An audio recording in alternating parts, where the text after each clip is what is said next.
Hello, welcome back to A Slightly Twisted Female. I am your host, Brittany Rue. Sorry for the wait. So we have a lot to cover today. Part of the reason that I was late to the stream is because I was doing some research and trying to organize today's stream.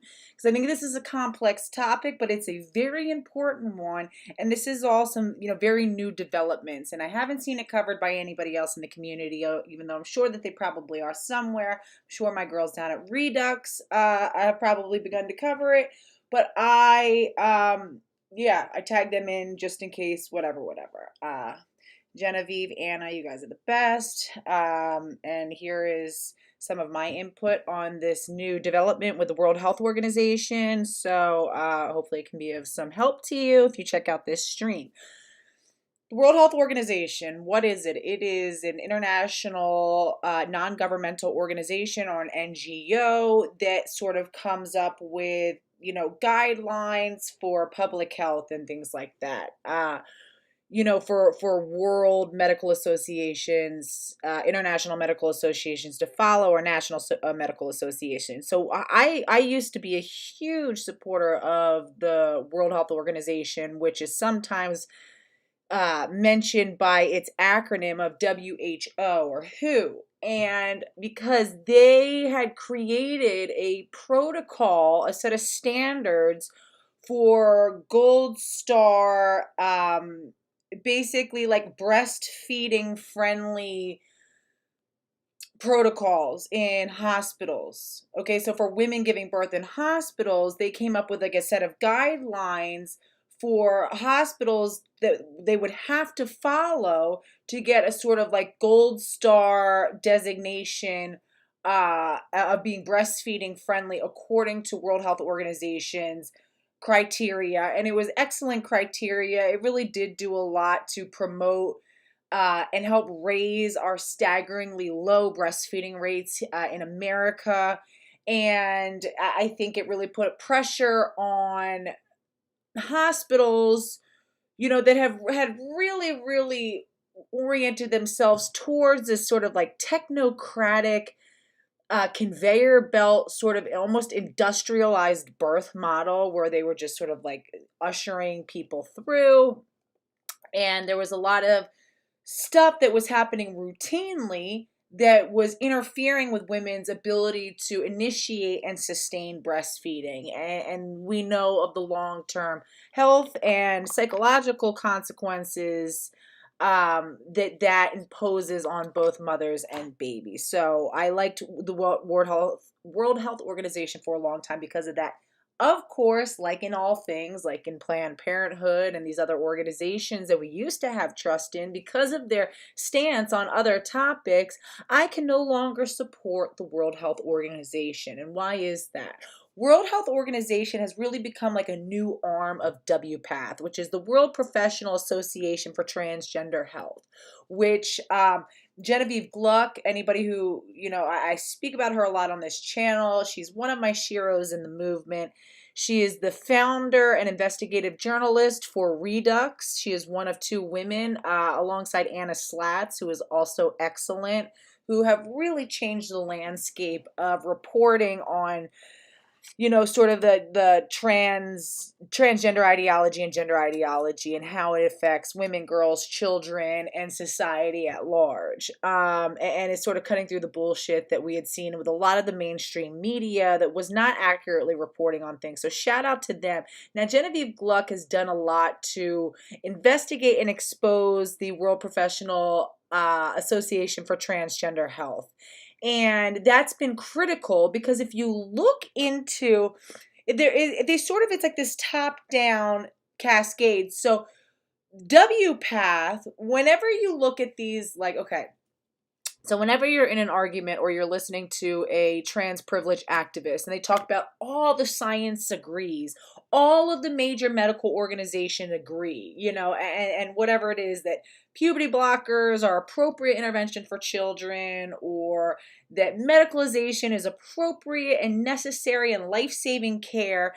And so when you go to like sort of, let's go verify those claims, you'll find that it is largely true that the vast majority of public health organizations, science organizations that we had, and institutions that we had come to depend on, in the United States and abroad, whether it be the, American Academy of Pediatrics, whether it be the American Medical Association, the American College of Obstetrician Gynecologists, and now the World Health Organization, do all seem to parrot what seems to be very shaky and pretty fantastic claims about transgender health, and all the same ones. And so when you go and look to what each organization, it's like, are they independently coming up to these conclusions? Are they all taking time to investigate these issues and they all just happen to be forming consensus independently? And the answer to that is absolutely not. The source for what all of these organizations that build their protocol and criteria from come from one primary source, and that is the World Professional Association for Transgender Health. So even the American College of Obstetrician Gynecologists, who we had protested, later last year in November, at their headquarters in Washington, D.C., if you look up, for them, they make a whole bunch of, they've released several bulletins that talk about the importance of allowing of obstetrician gynecologists to facilitate their, fertile population of women and accessing transgender medicine, which is really a combination of cosmetic drugs and surgeries to achieve a cosmetic effect. And then when, you look for their sources, it always refers back to WPATH. So they're all building these protocols and guidelines based off of things that WPATH said. And when you look into WPATH, you're like, all right, well, who is WPATH? Who comprises of WPATH? And what gives them the sort of legitimacy to be an authority on such like a critical topic that people have so unquestioningly binded themselves to their guidelines? Let's see. Little bird is a troll. Let's see.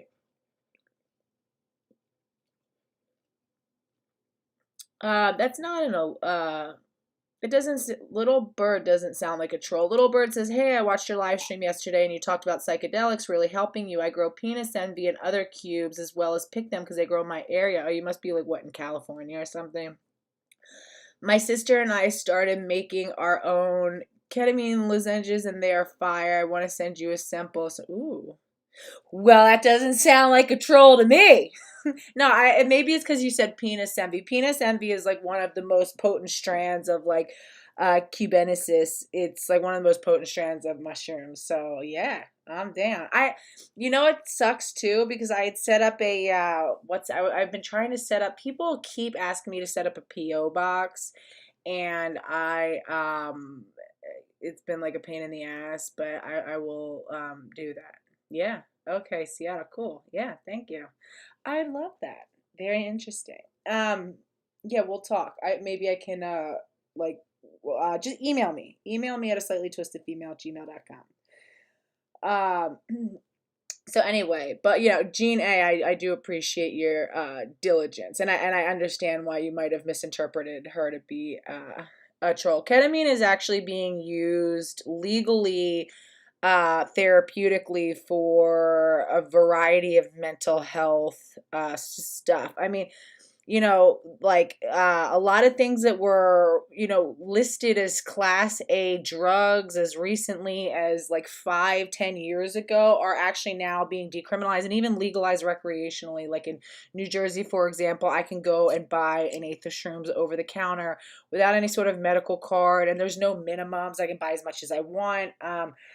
The same is true in Washington, D.C. So every time we protest down in Washington, D.C., I always hit up all like the mushroom dispensaries and things like that.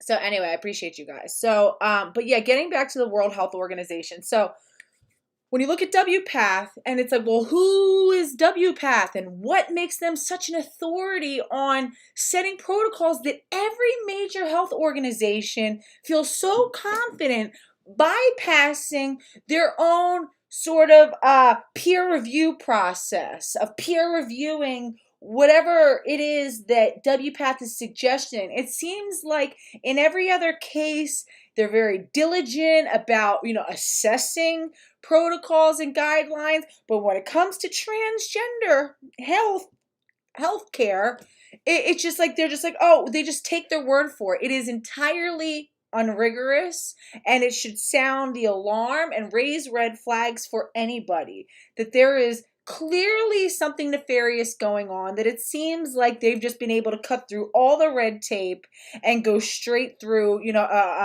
adopting these, suggestions as basically fact that they build themselves around. Okay. So I wanted to talk about that. The World Health Organization, and of course this is around Christmas time when no one's paying attention, decided to release a whole bunch of new changes, and they have put together a board, a guidance, a board that is going to develop new guidelines when it comes to transgender healthcare. Again, whatever the hell that means. Transgender healthcare typically comprises of, recreational cosmetic drugs and cosmetic surgeries. Like, that's really it, and that's all.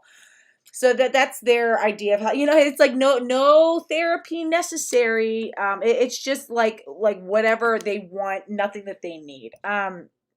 So, and that's why we got to be careful when we hear that term, because a lot of times you're thinking, oh, well, it must be, things that are like necessary for, keeping them healthy on a physiological level. And no. This is about like getting like breast implants for like dudes who are like upstate for, you know what I mean? Like whatever the fuck degeneracy that they got in trouble for. Like that's the healthcare that we're talking about.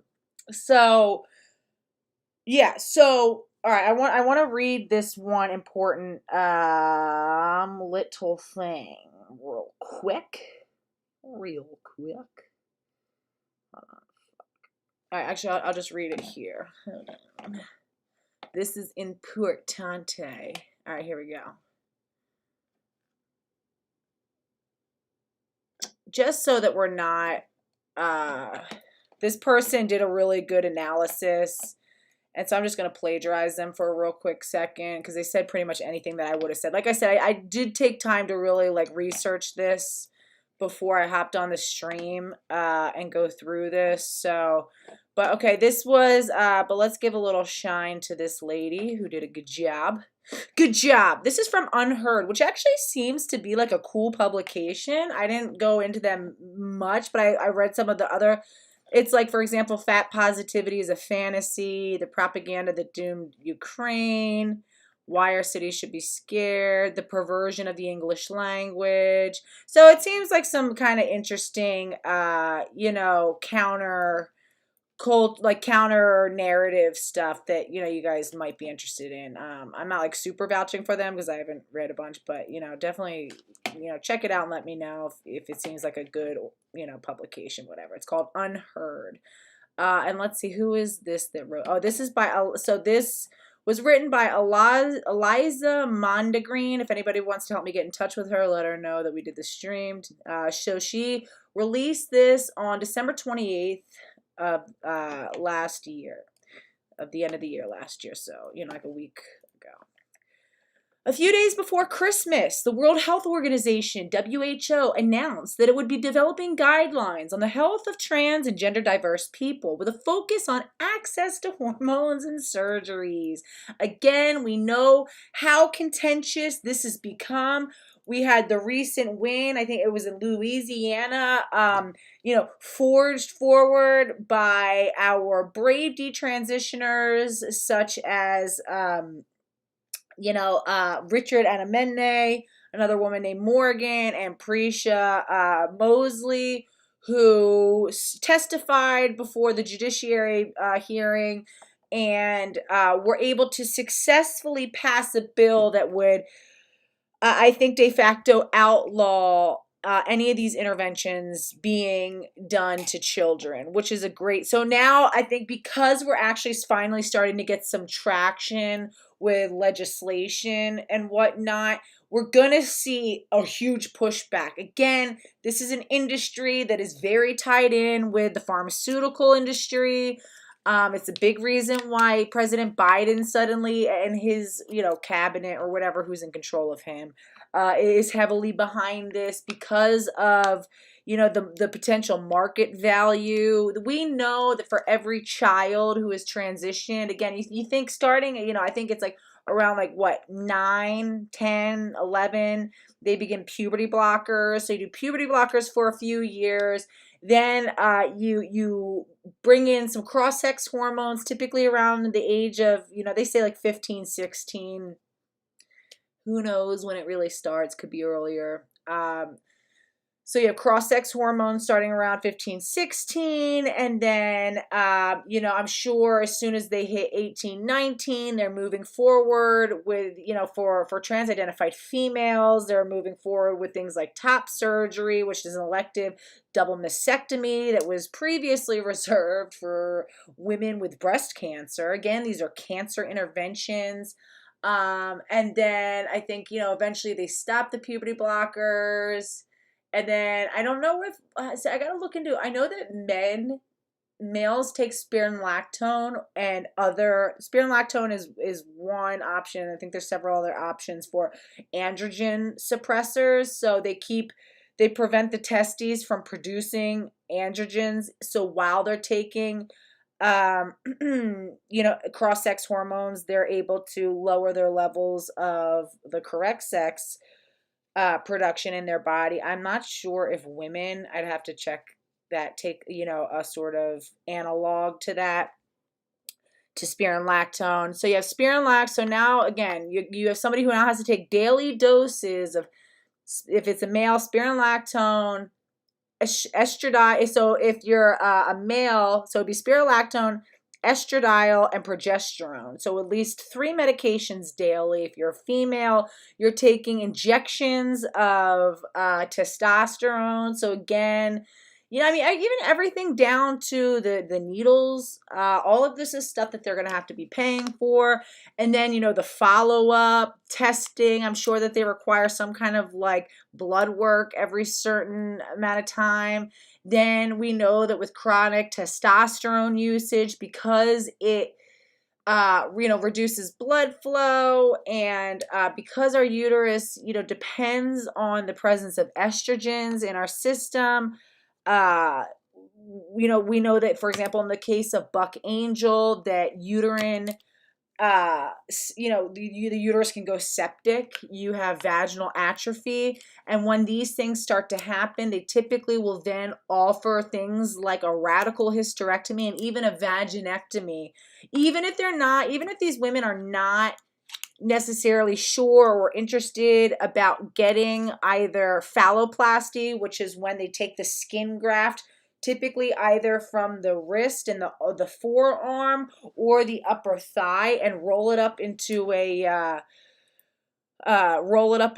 like a rat dog. Ew. And it's like, again, phalloplasty is like a multi-stage surgery that has so many almost expected it has so many complications that are so common that they almost like already work that into the whole plan. They expect to have to do revision surgeries. And that doesn't even take into account that there's like 3 or 4 different stages of phalloplasty. So it's like, first they put on like the rat dog, right? They put on like and then after that they have to like shape it. So then they do more surgeries to actually shape it to look like an actual penis, which it never does, of course. Then after that, they put in like a rod that if they actually wanted to like do anything sexually to make it hard. And then there's some sort they have to do, I think before that, they add fake scrotum that I'm pretty sure they develop from the labia the woman's labia, and they develop like a little pocket to create like a fake scrotum, and then they add testicular implants, so something to make it look like the woman has testicles. It's all so bizarre. And then I think the final stage is they put a pump. It's like a penis pump. So there's like an inflatable like rod that goes inside of the penis, and it's connected to a sort of pump that's in the testicles. So literally they have to go and like squeeze the fake testicles to make this rod blow up so that they can be hard to have sex. It's so bizarre. That's only one form of female to male bottom surgery. The other form is phalloplasty and oh my fucking god, why am I drawing a blank? It's the one where they basically detach the clitoris from fucking what's the other one? Metoidioplasty. Sorry, metoidioplasty, which is to me sounds so much more dangerous, but is apparently less dangerous, where basically they're like pulling the clit away from whatever it is that anchors the clitoris and trying to pull, because again, the clitoris is actually a lot longer than what we see, and the clitoris is like sort of the precursor to what grows into a penis if you have a Y chromosome and an SRY gene that gets activated, right? Um, but in female, so it's made of pretty much the same tissue and structure, and they're very structurally similar. The clitoris and the penis, but they're not the same. And so metoidioplasty. So for example, Jammy Dodger, anybody who knows of Jammy Dodger, is a trans-identified female who is like a big YouTuber who I think was actually, everyone says that Exelanzic's channel got taken down because of like the case stuff, but I think that was actually like coincidental. I think what really got her channel taken down was she had done some videos on Jammy Dodger, and Jammy Dodger is a lesbian who went and got like metoidioplasty and trooned out. And I mean, it talks about these horrific medical experiences, had, horrible, I think like a hematoma and bleeding and hemorrhaging, and they said the pain was like indescribable. It is, yeah, they detach it. Oh, it's horrific to even think about. So I think, but Jammy Dodge is one of these people who's like real super sensitive and takes their trans identity like way seriously, is like a super duper TRA, and I think sent all of her minions down. I think that's what got Exelanzic wiped out.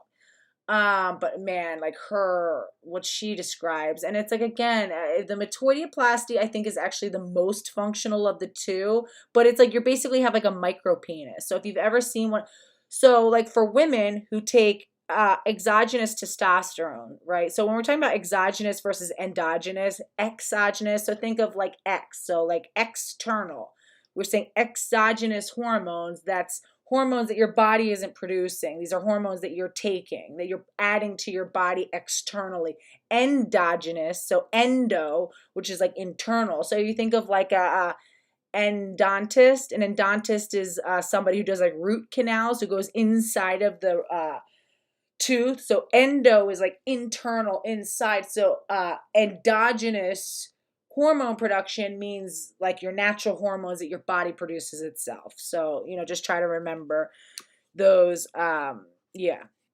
It's so helpful. I took like 4 years of Latin. They like forced us to, I went to like this private school for middle school and they forced us to take Latin. They have like a big classics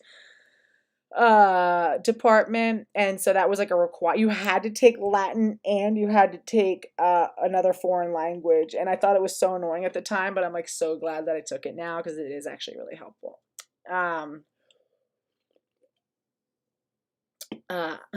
What does Susie say? I can't believe it's not Weenus. Susie, you're like one of my favorite commenters. And you're so like unproblematic too. It's like I see that like Susie, like you're like, you'll comment, you are everywhere too. I see you like, in a lot of the different content creators, and it's like you obviously are like present, and I think you're like aware of like drama that goes on, but you're really good at like not actually like getting involved in it, and you like give really like high quality commentary. And I just want to let you know that I see you and I appreciate it. Oh, that's a Miss Misery quote. She's great too. Yeah, Miss Misery quote. I mean, sorry, Miss Misery Gloom and Susie Glucksman are both excellent commenters. Um, yeah. So anyway, yeah. Oh, I see where Miss Misery Gloom said it. Yeah, they detach it. It's horrific. But I think of the two, even though they're both horrible decisions, of the two, metoidioplasty is slightly safer and actually more effective because it's, when you take exogenous testosterone, it causes clitoromegaly. And again, megaly, always think of the word, clitoris, megaly, which is always like cephalomegaly or encephalomegaly is like when the brain is like, or where the head is like too big. Megaly is always when something is like grows too big.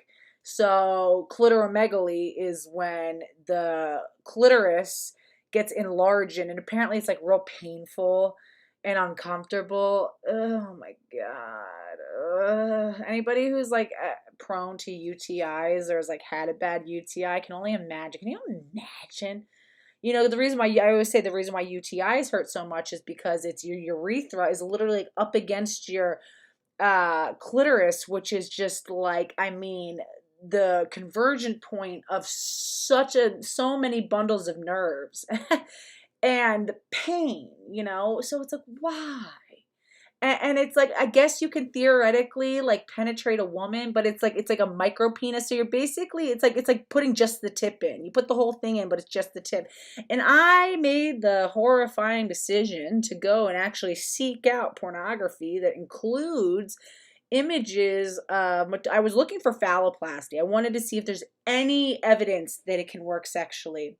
And let me say that despite the wide net of free and available and easy to access pornography that saturates the internet like a wet soaking sponge, I could not find not one example of a post-operative female to male transsexual who was able to successfully use their phalloplasty to penetrate a woman. Have not seen not one. Now, the ones that I did see, there is one like Pornhub content creator who is female to male, and her big thing is she buys like the pocket pussies, like the like the silicone artificial vaginas, and she like shows herself having sex with it using her metoidioplasty, so it looks like it's her clitoris that's super enlarged and was pulled out and looks like a micro penis, and it's basically, it would be like it would be like trying to have intercourse with like a toddler, and it's disgusting and weird and really so anyway, so I say all that to say that there is such a huge profit incentive to medically transition people, okay? And it's so obvious between the drug companies. So it's like again, so these women who end up having these cosmetic hysterectomies and oophorectomies, these bilateral oophorectomy, and a bilateral oophorectomy is the removal of both of your ovaries, which then would, like cease any endogenous hormone production for the rest of your life. It's the issue that, for example, Shapeshifter has, because he had his testicles removed. He has no endogenous hormone functioning. I have no endogenous hormone functioning because even though I still do have my ovaries, I had radiation therapy, and I am, unable to produce my own hormones. And so they're, like, even if you technically detransition, they still got you for life, at least for the exogenous hormones, right? And then it's like, okay, so then, these women who are taking testosterone, which again, it's like, it's such a carcinogen, and it is really in such a poisonous range that these women have to take. It causes heart enlarging, it causes irreversible changes to the vocal cords and it has a big impact on muscular tissue. So again, the heart is impacted. The heart can become enlarged.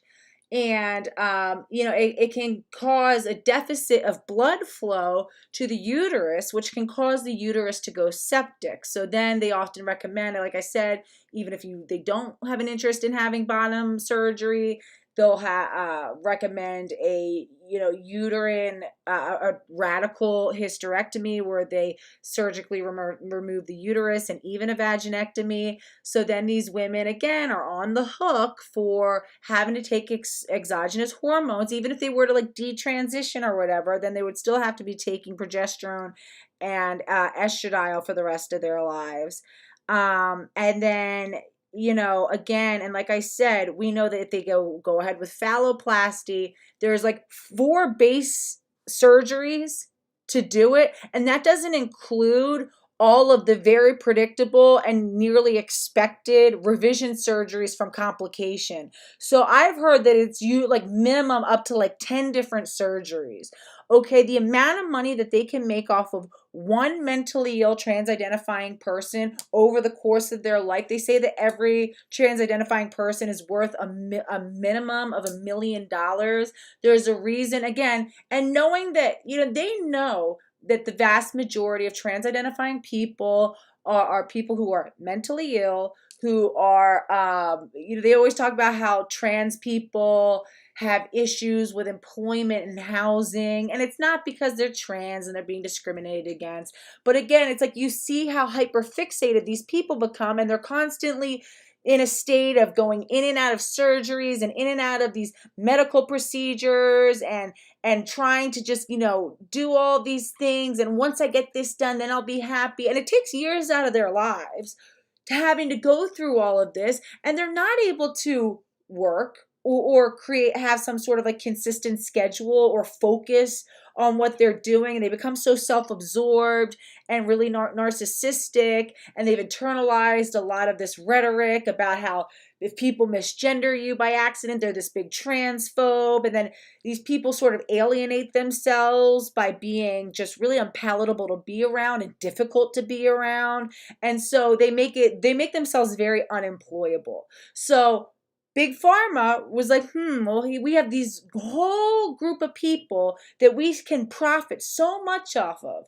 The only problem, however, is that these are all cosmetic voluntary surgeries for a cosmetic need, and most of these people can barely function on a day-to-day level. Now it's like we have this big potential to make money off of people, but the problem is these people have no money.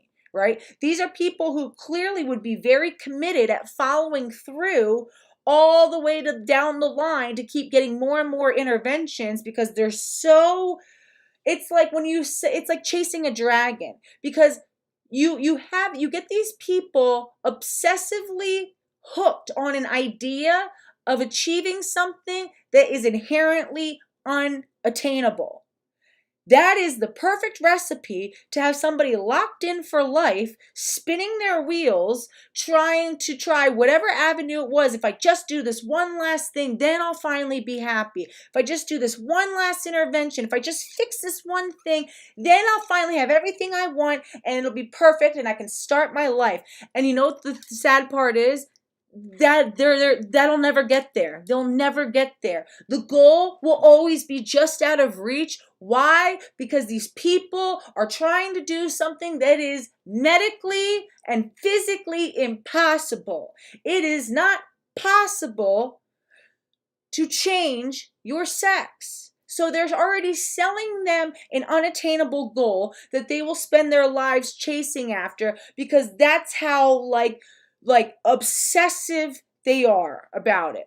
So they said, okay, great. We have these people that we could profit off of, but how do we profit off of them? They have no money. That's why they went so hard about having to justify that it was like this like weird duality of they wanted to remove the labels of it being a severe mental illness because that was creating too much red tape for people to actually start the interventions. They were having to go and get letters of recommendation and get into therapy. And for some people, it's like after a while, the obsession starts to go away and they kind of get over it. So they want to get them in as fast as possible. So they have this like weird challenge of they had to first try to convince everybody that it's not actually a mental illness, so that then there isn't a bunch of like barriers to getting the care, while at the same time convincing everybody that these interventions are so necessary and these people are so mentally ill that if they don't get them,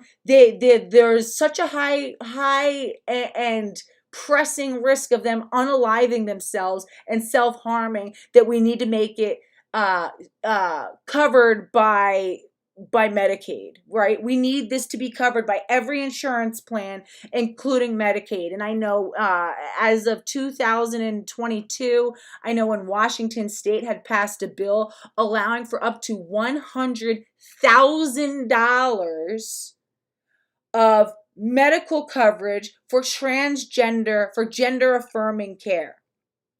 That doesn't include any other type of care, just surgeries, cosmetic surgeries, up to $100,000. And that was like a lifetime coverage. And you could use it for whatever sort of gender affirming, whatever that your doctor and you deemed necessary. Okay. And we can't, but yet we cannot afford to buy people on Medicaid reading glasses. We can't get children braces. Do you know that Medicaid doesn't cover root canals? The only option is if you have a diseased tooth is to have the tooth removed. So they're pulling out the teeth of, poor people because we can't afford the, like $900 root canal. But we can afford to pay upwards of $100,000 per trans person. My question is, if it's all so self-ID and I don't need any sort of like verification, it's all about my internal thing, I'm an AFAB trans woman. Run me my BBL. Run me my nose job. Run me my fucking lip fillers, right? I need to feel feminine. Let me get my ass done, so I can throw that shit back. Like, right? Isn't that how that works? What if I went and legally, and this is like, I'm like dead ass serious about looking into this. Can I just go, since we can all just legally change our gender markers, can I go and get my birth certificate changed to say that I'm a male? And then go and request, get on like Medicaid and request that they give me, surgery so that I can affirm my female identity, because again, it's like what trans women are, biological women. That's what they say, right? So why would I not be able to go have my documents changed to say that I'm a male and then now say that I'm a transgender woman and I need surgeries covered for free? Right? Like, can we do that? Can I do that? Like, what's really good? Hey, Ella. Ella Androphobia in the house says, LMAO, how do I manage? I'm always waiting around before the stream starts and somehow I end up missing huge parts or most of the stream. Mom life. I know, right? And it sucks because sometimes people say that they'll sit and be waiting for it and it'll be buffering and then the stream will start and like they didn't realize that they had to like refresh it, but I'm glad you're here. It's not too far in. You guys know I ramble forever anyway. I'm like way far off track. I was like, I'm going to be so organized today and we're going to stay on track and we're going to do everything in like an order. I have like a whole like order of how I wanted to do the stream. And of course, here I am rambling, totally off track and not at all where I wanted to be. And so let's get back to the point. Alrighty. Yeah, like Scott, like there was one woman who was like a medical coder and like biller. I'm dead ass. Like I'm about to like hit her up and like, can we do like a whole social experiment? Like I said, I had my nose broken when I was 17. I can barely breathe. I think that I can get that covered anyway, but can I just say get some facial feminization and like get my like, breathing fixed? Maybe a little bit of like a little brow lift. I don't know, some Botox, get rid of these crow's feet. Like get some cc's of filler, like what's really good, get like, like my titties a little nicer or whatever, I know like the rad femmes are probably like all logging off right now. Like run me my BBL though, like for real. All right, anyway. All right, so here we go. Thank you, Mary Berry. Mary Berry loves my rambling, and I love you back. All right, a few days before Christmas, the World Health Organization, WHO, announced that it would be developing guidelines on the health of trans and gender diverse people, with a focus on access to hormones and surgeries, what it calls gender affirming care. Glad to see it in quotation marks, because we all know that that's bullshit. Or gender inclusive care. Oh, it's like all new verbiage, because now it's gender inclusive. It's no longer gender affirming, it's gender inclusive care. And they've gone and changed. Once again, it's like every couple of years, they go and do a huge overhaul on the language, and they make all these like other language that we finally got used to say that it's outdated and it's incorrect, and now we have to adopt a whole new way to conceptualize this. And that's what they did, and we're going to go through that. The WHO has also announced the formation of a guideline development group. The panel of experts is heavily stocked with apparatchiks from the World Professional Association for Transgender Health, WPATH. Again, WPATH is a very important organization that you need to be aware of. That's where all of these recommendations are coming from, and they're just being blindly adopted by pretty much every other medical organization, just taken as fact. And it's important to note that who makes up WPATH? A whole bunch of trans-identifying males and GAMPs. It's like all men and GAMPs and like I think a few TIFs or something like that. And it's men who have these very questionable credentials, and they have these, I know that Genevieve Gluck have uncovered that a bunch of like the lead doctors who work for WPATH also have membership to things like the Eunuch Archives, which is like a hardcore fetish site that meets up annually in Japan. And they meet up with other members, and they like coordinate it with these like, pedo groups and things like that.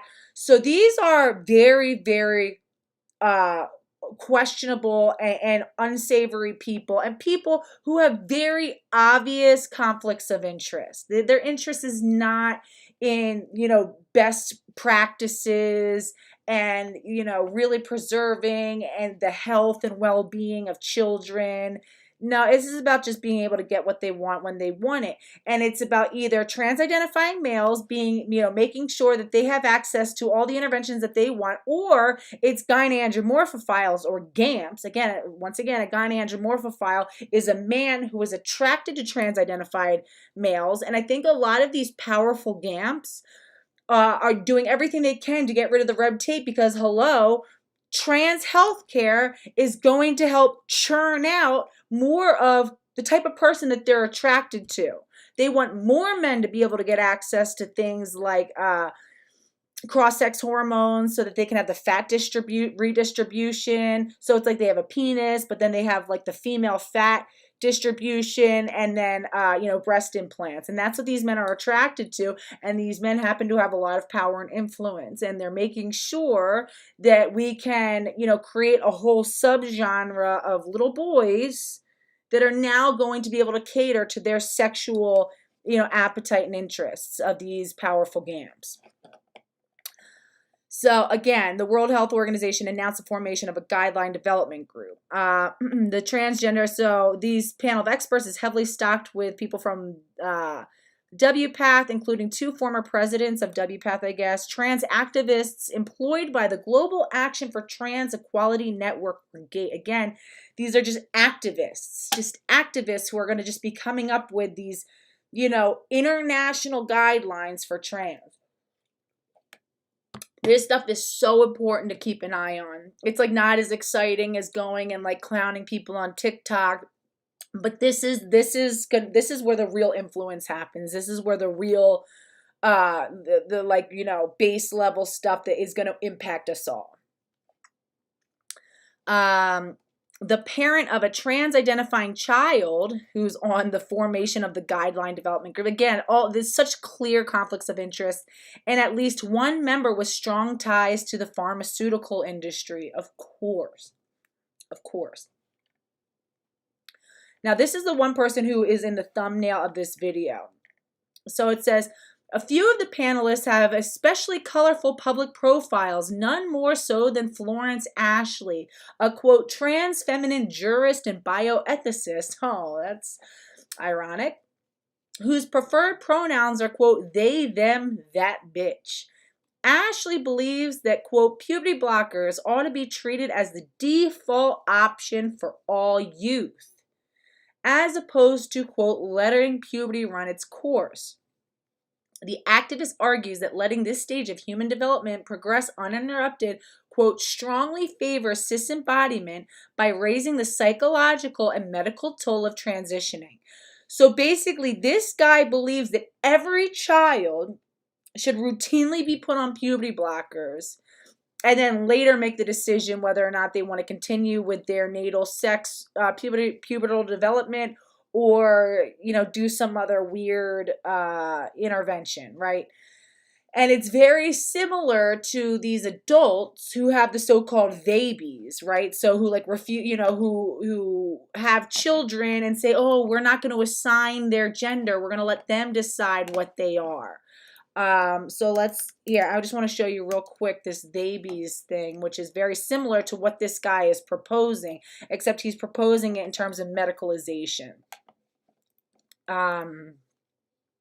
Nikki Frost says, I'm so sick of them always threatening suicide. It's pathetic. And it's like they need to pick a struggle, right? It's either, oh, they're so mentally ill, so at risk of unaliving themselves, that if they don't have all of this stuff hand delivered to them and fully covered and available on a, you know, mass global scale, that they're at risk of harming themselves, and we cannot even question it. We have to do, you know, across the board affirming, you know, affirmation-based therapy. But then in the second, out of the other side of their mouth, they're sitting there saying how, well, it's not really a mental illness and it shouldn't be categorized as a mental illness and that's outdated and and being trans is a mental illness. So which is it? You got to pick a struggle. You don't get to have your cake and eat it too. But that's all that it is. It's always some nonsensical, self-contradictory stuff. So it was like this clown. God, ew. Wait, I want to see. Wait, is it this one? No. It's this lady, but I want to show her family is really creepy. Oh yeah, ew. I don't mean to say it. They're like cute.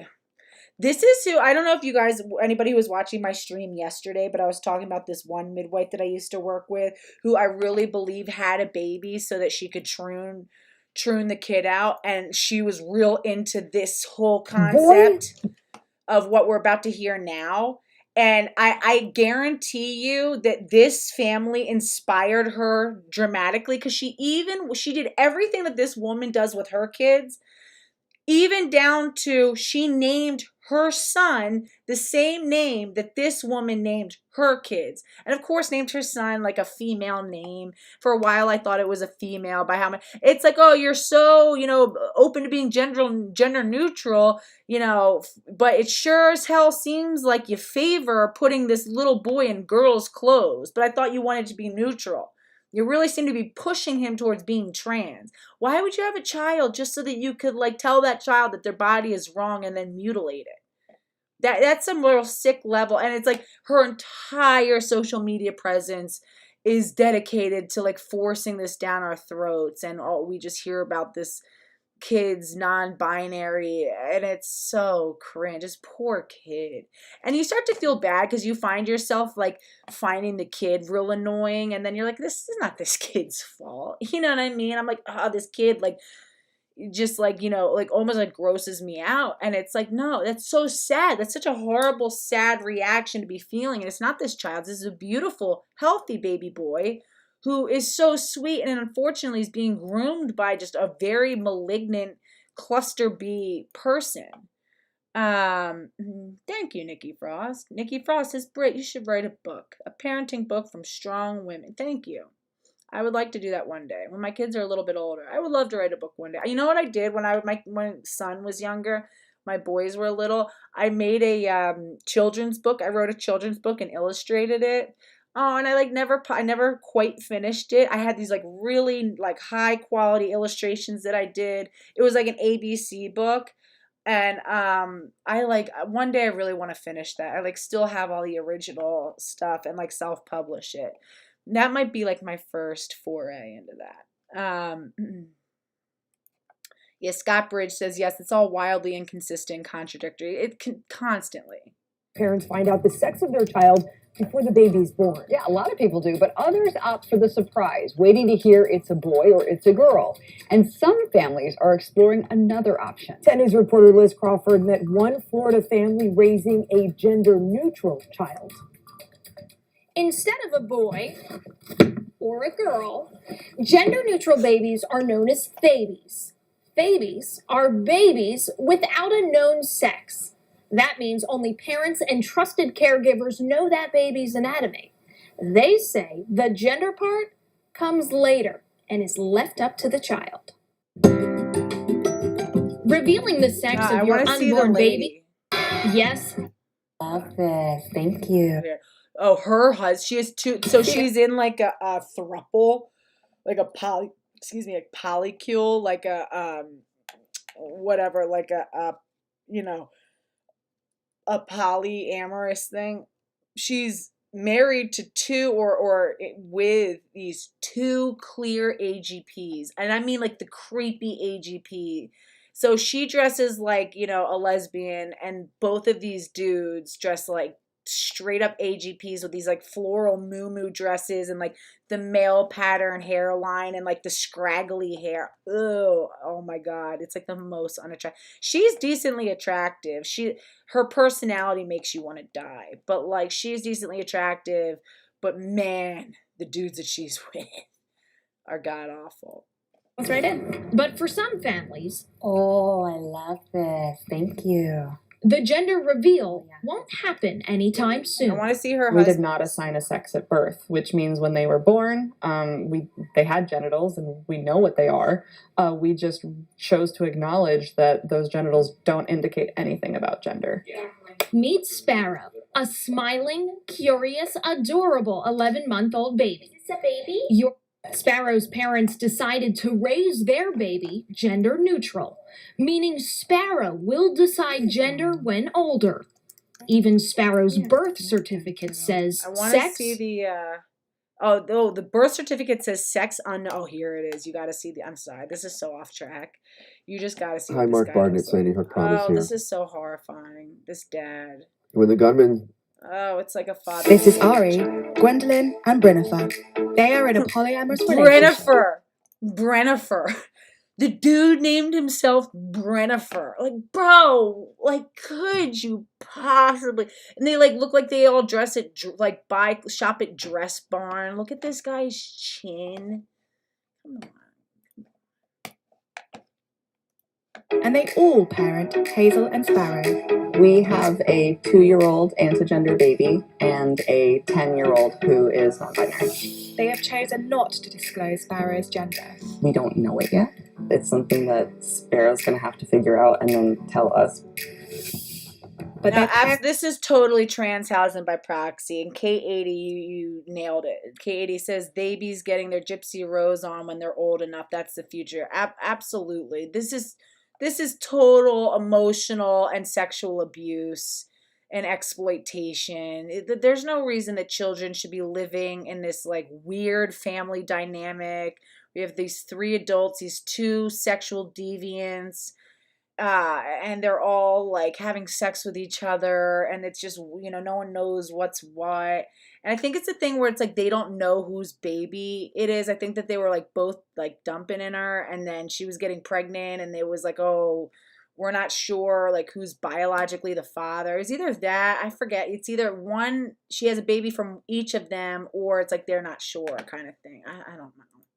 Approach is controversial. Obviously, the AGP. So in a way, it's almost like these AGPs are in a couple, but then they had their own surrogate woman that they just kept around, because then she can also do all the labor. It's like a win-win for them, right?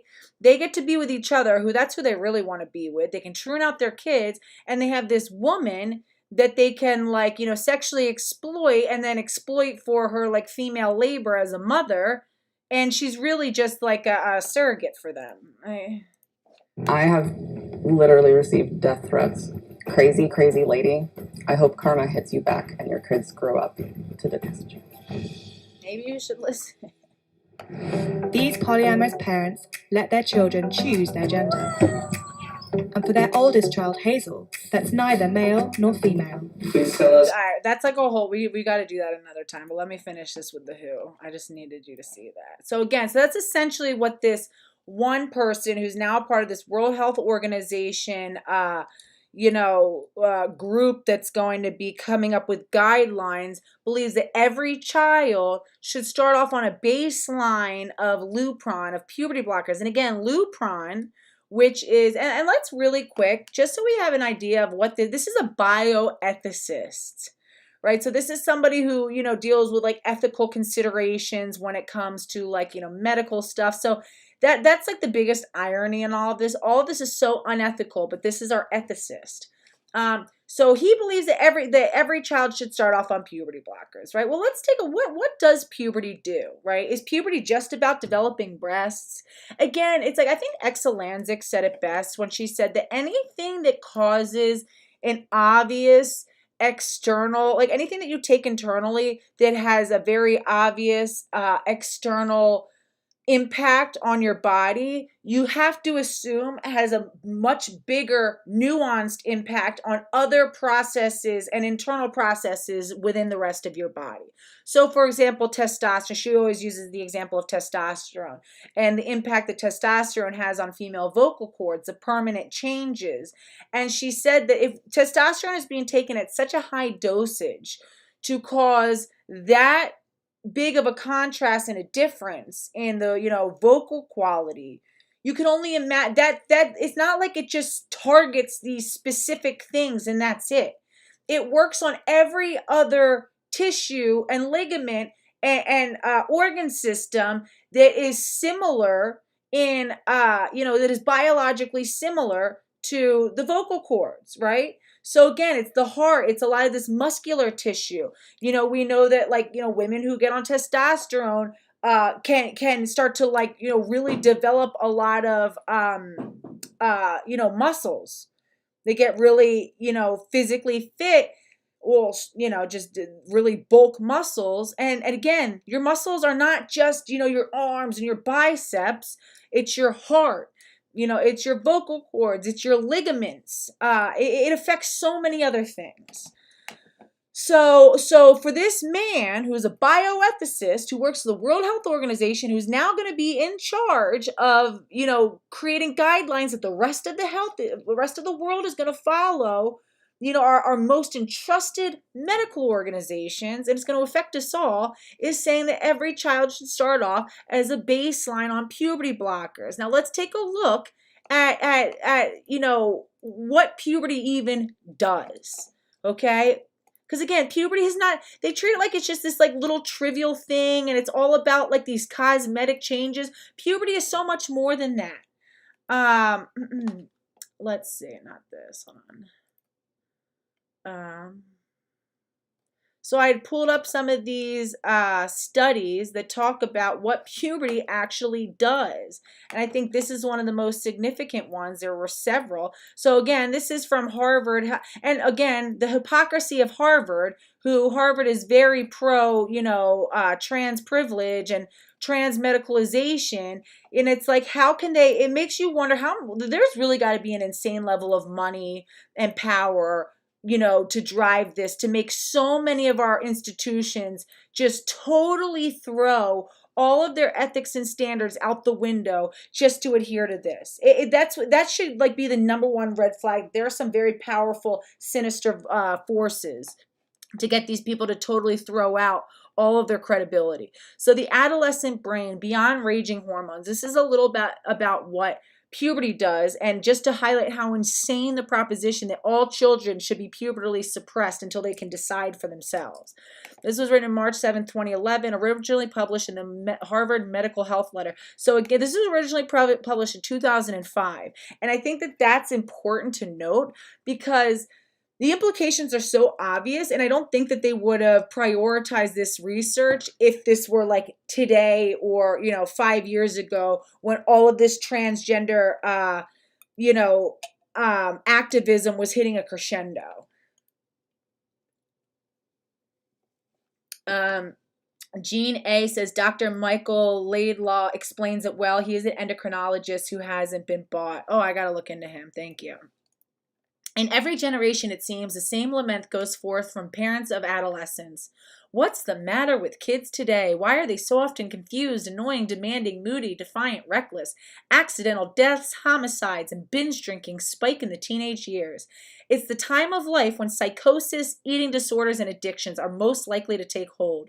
Surveys show that everyday unhappiness also reaches its peak in late adolescence. Boy, don't you think that that's relevant? When we're talking about, these like life-changing interventions for kids who are going through a temporary and predictable time of emotional turmoil, but let's permanently alter and scar their bodies so that, we can act on these temporary feelings. It's like, I remember one of the most powerful things against, like suicide that I always heard was, do not make a permanent decision based on temporary feelings, right? Don't go and destroy everything because the fact is, like, this too shall pass. Feelings are not static. They change, they evolve. Your situation changes and evolves. Give it time to get better. Do not act permanently on something that can and will get better if you allow it the space to do so. And this is like the very opposite of that. This is like, no, let's just go make a bunch of very permanent, serious interventions. All right, so it says plenty of explanations for teenage turmoil are available. Adolescents need to assert their independence and explore their limits, taking risks, breaking rules, and rebelling against their parents while still relying on them for support and protection. They have to cope with disconcerting new sexual impulses and romantic feelings. That's another big thing to consider. Cultural change heightens incompatibility between the generations. New scientific research is suggesting a new reason for the clashes between teenagers and their environment. Unsettled moods and unsettling behavior may be rooted in uneven brain development. Hold on, let me see.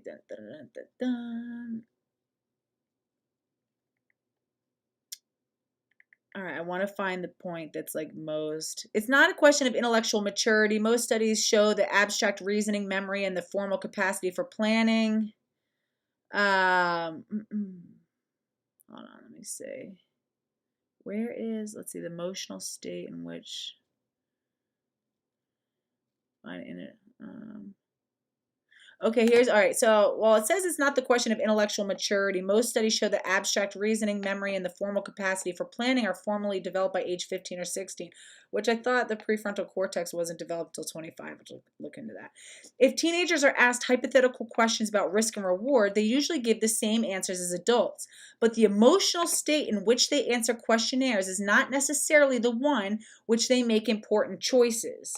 In real life, adolescents, when compared to adults, find it more difficult to interrupt an action underway, stop speeding, to think before acting, learn how deep the water is before you dive, and even choose between safer and riskier alternatives. I'm going to say that again because this is so pertinent to transmedicalization. In real life, adolescents, when compared to adults, find it more difficult to interrupt an action underway, stop speeding. So the whole idea that, like, for example, Jonathan Jolly, the guy that I featured in my last 2 live streams, who always talks about his like 7-year-old transgender, his son who he passes off as now a daughter and says is trans.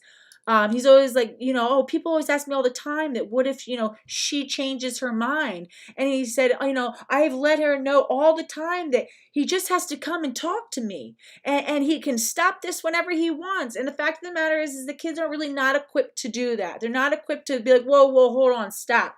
It's like bodies in motion want to, continue in motion, right? Until they are stopped by something external. Susie Glucksman says, commodifying natural teenage angst. Genius, really. Evil genius. Totally. Brennifer. I know Brennifer. Brennifer sounds like the name. So Sweet Tea Monster says, Brennifer sounds like, Brennifer the fucklol sounds like a name I would make up for laughs with friends when I was a kid. No, it literally sounds like a name I would like make up to like make fun of one of these like trans. So funny. All right. It's easy for them to say they would not get into a car with a drunk driver, but more difficult to turn down the invitation in practice. Again, so when you have all these people, when these kids are at these doctor's appointments and they have their parents and they have these doctors all staring at them, they're like, you sure this is what you want to do? We want to do the right thing. This is what you want, right? And the kid's just like, knowing that like the parent had to go take a day off of work probably to bring this kid to this appointment, had a lot of times they've got to go drive to go find these specialized gender clinics that are in these like cities, and they've already had to have all these difficult conversations and all this stuff, and the kid feels so locked in at that point. How is the kid going to reverse course then? And the parents, and again, when you have an affirmation model, when the only thing that anyone is allowed to do is affirm that you really are trans, nobody is even posing the question like, hey, maybe this isn't for you. Have you considered these other alternatives? They're not even allowed to do that. So imagine what that does to a child's ability to process and problem solve and make final decisions. It's easy for them to say they would not get in a car with a drunk driver, but more difficult to turn down the invitation in practice. Adolescents' judgment can be overwhelmed by the urge for new experiences, thrill-seeking, and sexual and aggressive impulses. Sounds pretty relevant to me when we're talking about trans medicalization. They sometimes seem driven to seek experiences that produce strong feelings and sensations. And yeah, transitioning and getting a whole bunch of cosmetic surgery and changing totally fundamentally who you are fits all of that. Let's see. Resisting social pressure is also more difficult for teenagers. And imagine once your teachers are now a lot of times the teachers, I've heard these stories where kids say the teachers called them in and asked them what their pronouns are and asked them if they were trans before the kid ever came out, had like, a heart to heart with them, bombed them for a while. And the kid walked out being like, I am trans, I am.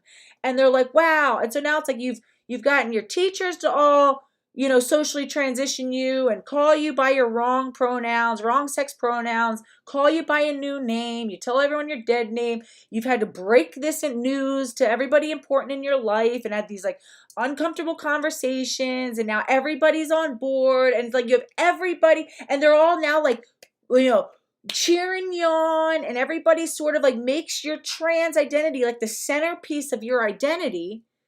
And what does that do to a child's ability to like sit back and think objectively about what's going on?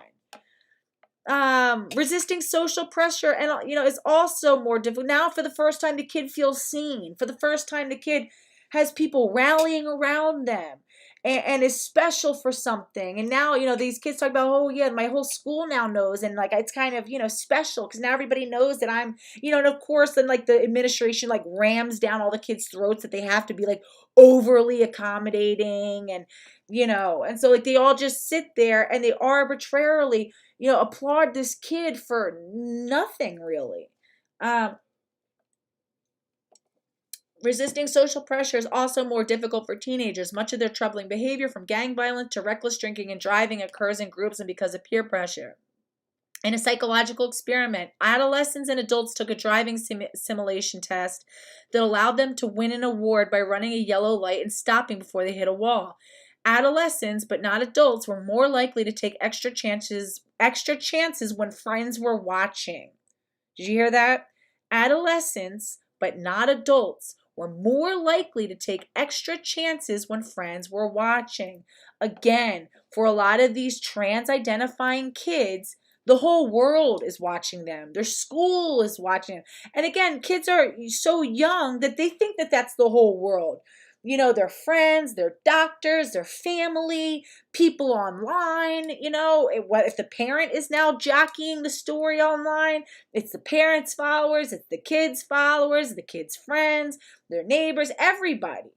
So when they know that everybody is watching, kids are more likely to take chances. Another revealing psychological experiment is the Iowa gambling task. Subjects can choose from one of two decks of cards in the hope of picking a card that provides a reward. The good deck contains many cards that provide some reward. The bad one, many cards provide nothing and insufficient compensation in the form of a few that hold a jackpot. The choices of adults correspond fairly well to their tested reasoning capacity. In adolescence, the correlation is much weaker. From one deck in the hope of picking a card. Okay. Many cards. I see. Okay. Evidence is appearing that these differences have a definite basis in brain structure. So basically, kids are more likely to make these major gambles for even like a minute chance of having like a big payoff, right? Rather than taking a safer choice that would have like a smaller payoff but also less risk. Okay. I mean, all of this is relevant. Evidence is appearing that these differences have a definite basis in brain structure and functioning. Recent research has shown that the human brain circuitry is not mature until early 20s.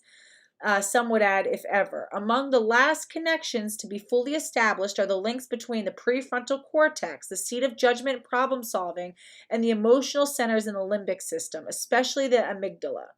These links are critical for emotional learning and high-level self-regulation. All things that you think would be pretty necessary for making such life-changing decisions as, I don't know, to self-castrate and self-sterilize and to totally just mutilate your genitalia. Like, beginning at puberty, the brain is reshaped. So this is where we get into what happens during puberty. Beginning at puberty, the brain is reshaped. Neurons, which gray matter, and synapses, junctions between neurons, proliferate in the cerebral cortex and are then gradually pruned throughout adolescence. Eventually, more than 40% of all synapses are eliminated, largely in the frontal lobes. Meanwhile, the white insulating coat of myelin on the axons that carry signals between nerve cells continues to accumulate, gradually improving the precision and efficiency of neuronal communication, a process not completed until early 20s. The corpus callosum, which connects the right and left hemispheres of the brain, consists mostly of white matter. So to help kind of clarify what they're saying, when you're younger, you have a whole bunch of more connections, right? Neurons and synapses and stuff, way more. So it's like you're kind of aware of way more information, way more stuff. As you get older, it prunes it down where you have far more specialized connections that are more precise and more honed and perfected, right? So it's like, I feel like, as a kid, you need to be, because you're having to learn and take in so much information and organize so much information about the world that you have to begin to develop schemas, psychological schemas. And it's like a schema is the ability to, over time, like when we're young, we're taking in all of this disparate information and we're having to figure out what it means and how it works together, right? It's like we see different tones and shapes and colors, and eventually we have to visually process it and make these connections between language or what we're shown about that object and those colors to show that those colors and shapes and tones represent an object that exists in space, and that object has different features and characteristics about it. And when you've seen that those colors and shapes and intonations enough time, eventually you create a bundle of information that identifies those things as that object, right? So for example, a basketball. So it's like when you're first looking at a basketball for the first time, all you're really seeing is orange that is broken up by lines of black, and then some like bumpy texture, and then you see, a spherical thing. And it's like, think about how inefficient it would be if we were constantly having to process all of that information individually. After a while, once your brain has been able to explore it and see it and kind of organize it, and your mom picks up the ball and says, basketball, and shows you how to dribble it. You hear, it makes a sound, do, do, do, and it bounces back up. It has certain characteristics and features. Shoots it, picks it up, lets you hold it, and you're touching it, and you're realizing, it exists three-dimensionally in space. After a while, your brain develops something that's called a schema. And a schema is basically, it's like an index of information that you file under, something that you create a word for. And this is why language is so tethered to our understanding of the world. Because you're shown by your mom or your dad or whoever that this is a basketball. Or for your Spanish, baloncesto, basketball. Or whatever it is in whatever other language. And then, and it's like, you start to, so then you kind of have like a template for identifying a basketball. You're no longer spending time on every single piece of information about the ball, right? You don't have to sit there like little babies will sit and look at it with such wonder, like, and feel it, put their mouth on it and touch it and, put their head on it and roll it and do stuff because they're having to like take in so much information about the ball and develop and try to understand how all of that information works together, right? Over time, next time you see the basketball, you already have sort of a preconceived notion of what that basketball is. You're like, okay, it's a basketball. It's a basketball, and maybe, it's like, with more complex schemas, you have to augment them from time to time. So say, you grew up like in a predominantly, you grew up in like a Chinese, town in China. Everybody you saw had similar features, they had similar skin tone. You saw that some people were taller, some people were male, some people were female, some people were old, some people were young, but then there were some other consistent features. Everybody had pretty much, black straight hair. People have epicanthal folds at the corners of their eyes, So you're like, okay, this is what people look like. But then that kid gets older and, takes a trip to Africa or something with his family. And then all of a sudden it's like, oh, wow. There's a whole other sort of category of people that now expands on my understanding of people. And it's like you'll do one of two things. You either have to incorporate it into the pre-existing schema, or you can classify it into like a sub-classification. Like, okay, well, these are different races of people, or ethnicities of people, which is also sort of arbitrary. But again, it just helps us. So then it's like, after a while, like same thing with like, I can identify males versus females or old people versus young people. Every old person looks a little bit different, but they have enough similar qualities that when you look at one after a while, you can quickly say, oh, that's an elderly person, or that's a baby.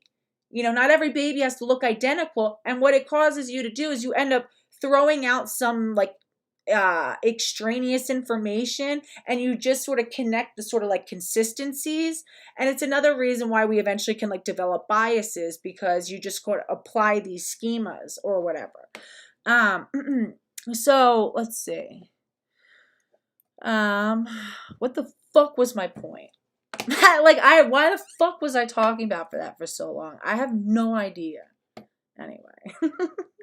I had a point and I have like no idea what it was. Anyway, more than four, yeah. So my point is like to explain why I think that happens, what they're explaining is like we have way more possible connections when we're younger, when we're very little, because we have to take in so much information and we don't already have schemas. But as we get schemas, as we develop more schemas in our like mental filing cabinet, we can start to eliminate these like potential for connections, right? and we can just hone the ones that we have. So rather than sit and stare at every single face that we come across, the way that babies do, babies will sit and they'll be all like wobbly and they'll just stare at everybody's face because they're trying to take everything in. After, well, I think how inefficient that would be if you had to sit there and stare at somebody and be like, okay, I see the shadow, I'm seeing some light here, so okay, a sphere.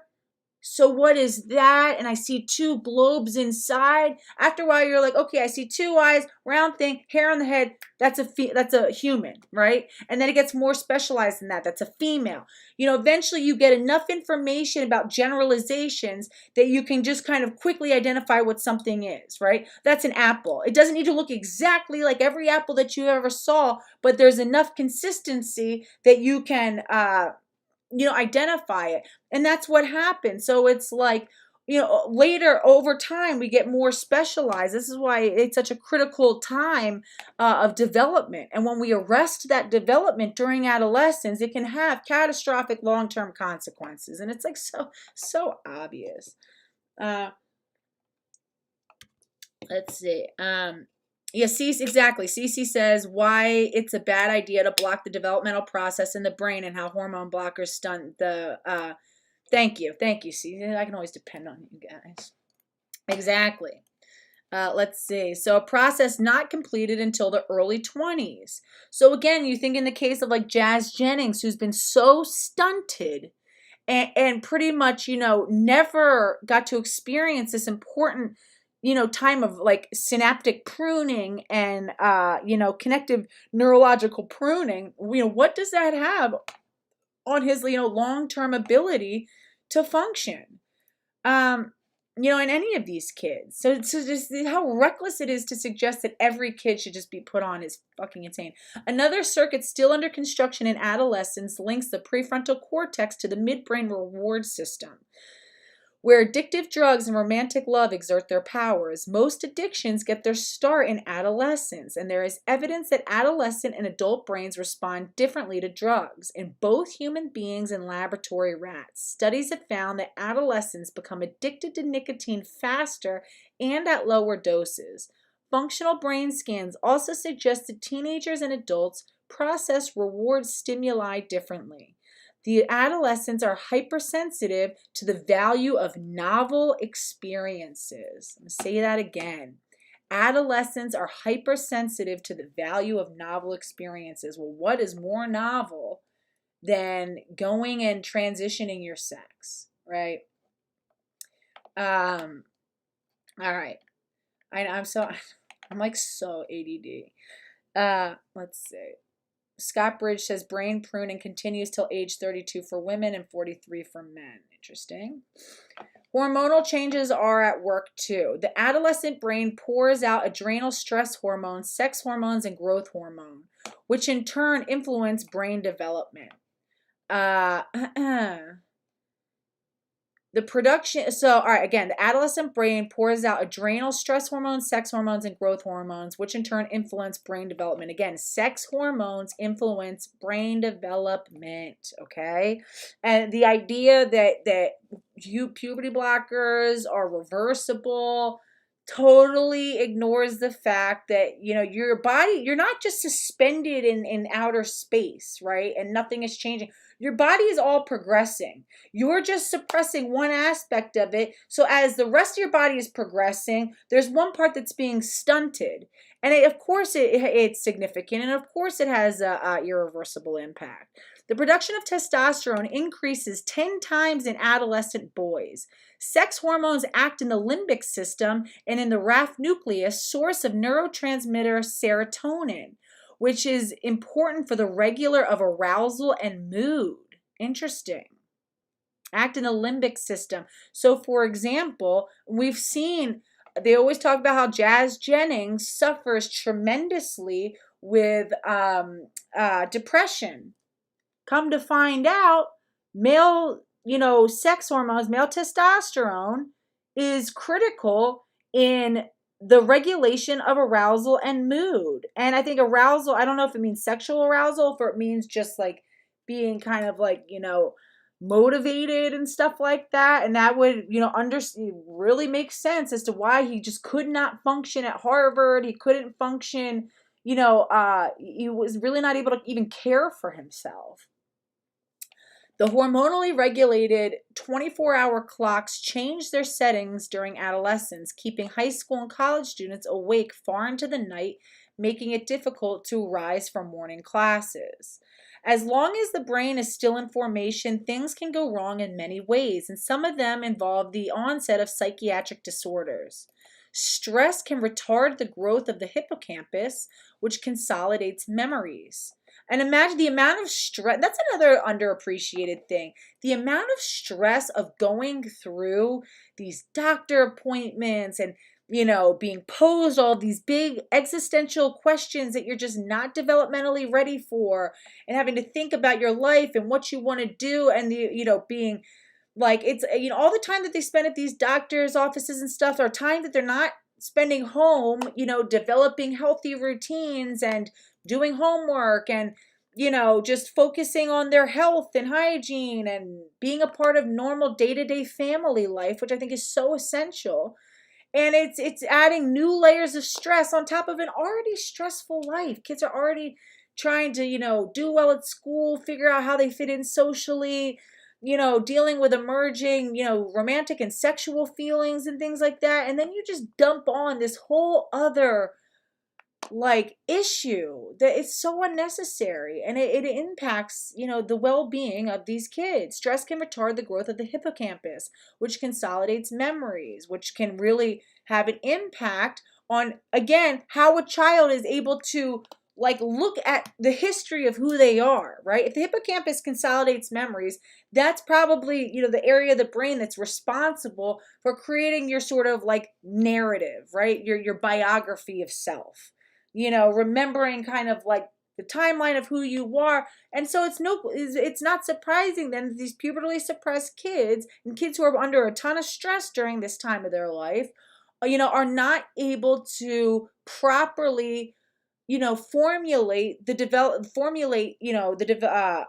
creation of these long-term memories, processing short-term memories into long-term memories that will help develop the person's sense of self, right? Memories are crucial in us understanding who we are. They remind us of where we've come from, what we've been through in life, the lessons that we've learned. And so then it's why these kids have such a flimsy sense of self and who they are, and trying to remember when it all started and all this stuff. And they always kind of seem they just always fall back on yeah, I've just always been this way, I think, when I was 3 or 4. And it's always just goes back to the standard thing that everybody says. It's you all really seem to have a very similar story, which consolidates memories. According to some theories, the pruning of gray matter and the thickening of the myelin coat in the late adolescence allows the early symptoms of schizophrenia to emerge. So again, they're talking about how easy it is for things to go wrong. This is such a delicate time. It's such a endocrinologically delicate time of development. And yet let's just, let's just fuck it all up and I'm sure it'll be fine. No. Yeah, they're talking about how easy it is for something to go wrong. At least one important social policy conclusion may have been drawn in part from the neuroscience research on the adolescent brain. In 2005, the Supreme Court, affirming a Missouri High Court decision, declared by a vote of 5-4 that the execution of 16 and 17-year-olds is unconstitutionally cruel and unusual punishment. Oh boy, I wonder why. Because they're not fully developed to make decisions. Same reason that they should not be transitioning children. The minimum age for capital punishment is now the same as the minimum age for voting and serving on juries.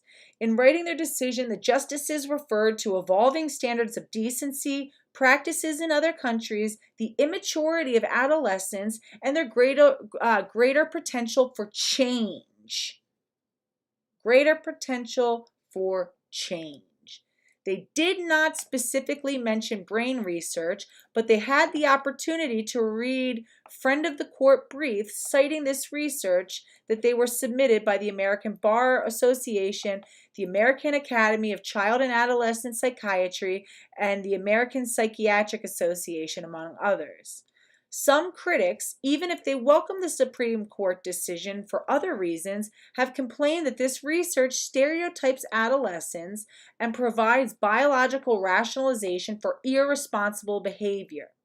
Animal experiments have limited value because laboratory animals do not undergo a lengthy human childhood, which is true. Our brains are so complex that we take 18 years and really longer. Our brains are really not developed until into our 20s, right? We take nearly 20, for some animals only live for like 2 years. Some animals live for like 2 weeks. There's like some bugs I think that fucking live for like 24 to 48 hours. Okay? It's like, most every other animal like gives birth, like nurses the babies for like fucking like 3 weeks, weans a bit, and then fucking like kicks the kid out of the nest. Is like, yeah, like, good luck. And then like you ever show the like animal its baby again, and it's like, get away from me, like, who are you, like, unhand me, you know what I mean? It's like, doesn't recognize the baby, doesn't give a fuck, like, and I'm sure that's not, so the animal rights activists are gonna get pissed, but like, I'm just saying, it's like, whereas for us, think about my 5-year-old, still has like a baby voice, kind of, and still is, learning to be like, nighttime, sometimes there's like accidents, at nighttime, using the bathroom, and still has to, they still have to wear special seating in the car so that they can be safe because they're not fully, it takes such a long time for these kids to develop. My 12-year-old son is like just finally starting to have some like peach fuzz. He was like, a little bit of like a tiny mustache or whatever, and it's like, I know he's like, because his best friend is 12 and is like 5'10". He's like, I think taller than me. And he has like a deep voice and stuff. So it's like, it's like the time where like kids all start growing at different paces or whatever. But it's like, it just took 12 years to get there. And we're just getting started and really kind of like him developing into a man, there is really no other animal that comes close to having that long of an immaturity period. And it's because of the complexity of our brains. Do not undergo a lengthy human childhood, and human brain development does not unfold automatically and uniformly. There is much individual variation that reflects experience as well as genetic programming. The problems of teenagers are not all in their brains, but have many causes: social and individual, genetic and environmental. At present, probably for a long time, research will be getting better information on the mental and emotional development of adolescents from interviews, observations, and behavioral tests than from brain scans. But neuroscience research is becoming more sophisticated. There are already long-term studies in which people forego frequent periodic brain scans over the course of their lives. Blah, blah, blah, blah. Fuck, there was like another part of it that whatever. Anyway, let's see this really quick. So I just wanted to, oh yeah, this is actually the one I wrote. All right. Really fast, the maturation of the adolescent brain. Well, here, I'm going to we'll try to mix this up so it doesn't get boring. So I'll show you guys really quick. I hope that this doesn't end up getting me blocked, because I think that they have like a, what's it called? Like a copyright contingency on this. Let me just see. Hold on. I wonder if you can see how like copyrighted it is. Man, all right, whatever. This is from My Generations. Sounds like a great YouTube channel. But this is a little girl who comes to find out is a lesbian, and she is started on puberty blockers at age 9. So let's take a look. Of course, her name is Kai, right? Like, trans people, boy, do they love the name Kai, whether they're male or female. Kai is really a big one. Somebody asked me if I'm trans or okay, someone asked me if I am on testosterone or blockers. I'm currently on blockers. I'll be on testosterone when I'm 14 or 16. My name's Kai. I've recently moved here. I live in Brighton. I used to live in Cheltenham. No, so this is a trans-identified. So Kai Shapley is from the southern United States. This is a British kid, I think, or from the UK. And this is a female, whereas Kai is a male. Yeah, man, they love Kai. And I moved 2 years ago, I think. I'm now in secondary school. All of my older videos, my voice was so much higher. Like, I speak like this. Oh, Cece, what sort of medicine do you practice? Or I don't, if you continued with it.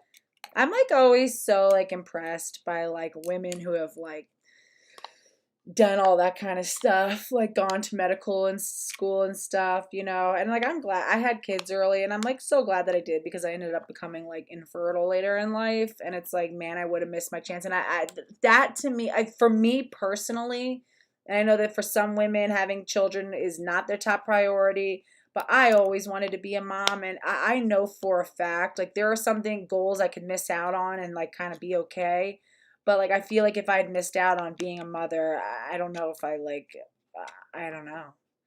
I don't know. So, it's like, well, I do get sad sometimes. I'm like, man, like, I wish I would have, like, gone to medical school. And, like, when I finally was like, you know what, I'm going to do it. I'm going to go to law school. And I had my 4 kids. And I was like, I'm going to do it anyway. And I want to show them that I can accomplish things. And this is right before I started this channel.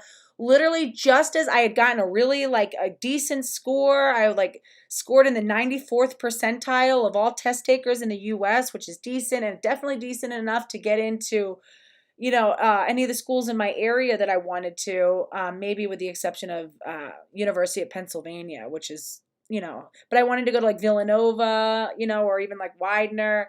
And I definitely was like well within like the acceptable range for that. And then as I was submitting my applications, I was diagnosed with cancer. And I was like, fuck. I was so disappointed. My scores are still good, but I'm like, oh, God. It's like, I don't know. It's like I was so prepared for it then, and now I'm like just starting to feel better. After my cancer treatment really had me like, I feel like it just aged me, not even necessarily how I look, even though it is how I look, but it's like how I feel, my energy level. Recovering from cancer is a journey for sure. But yeah, I'm always so like impressed with women who've done a lot of cool stuff.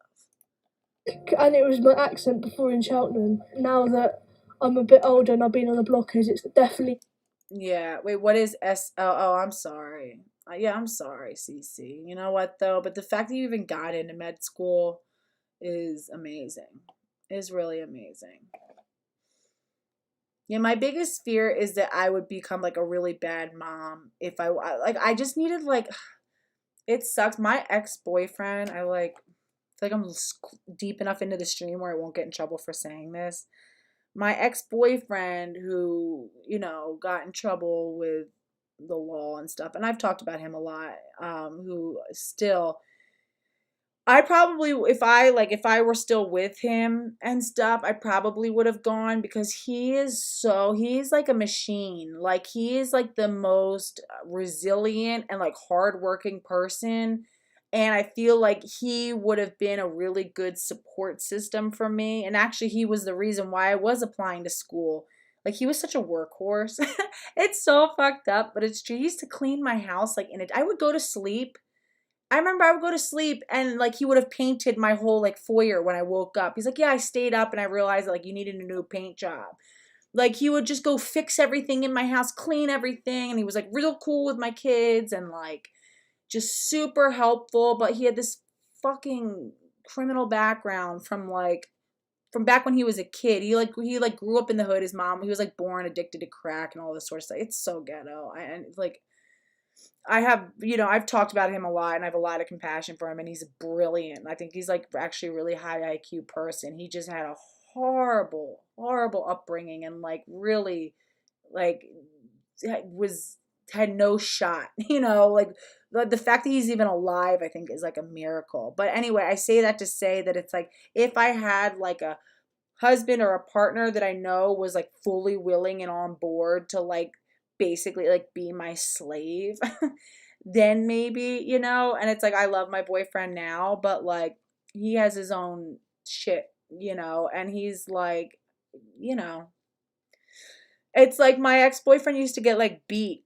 He used to like he like faced like severe child abuse as a kid, but it's like the one sort of this so you God, people are gonna soundbite me and I'm gonna get canceled.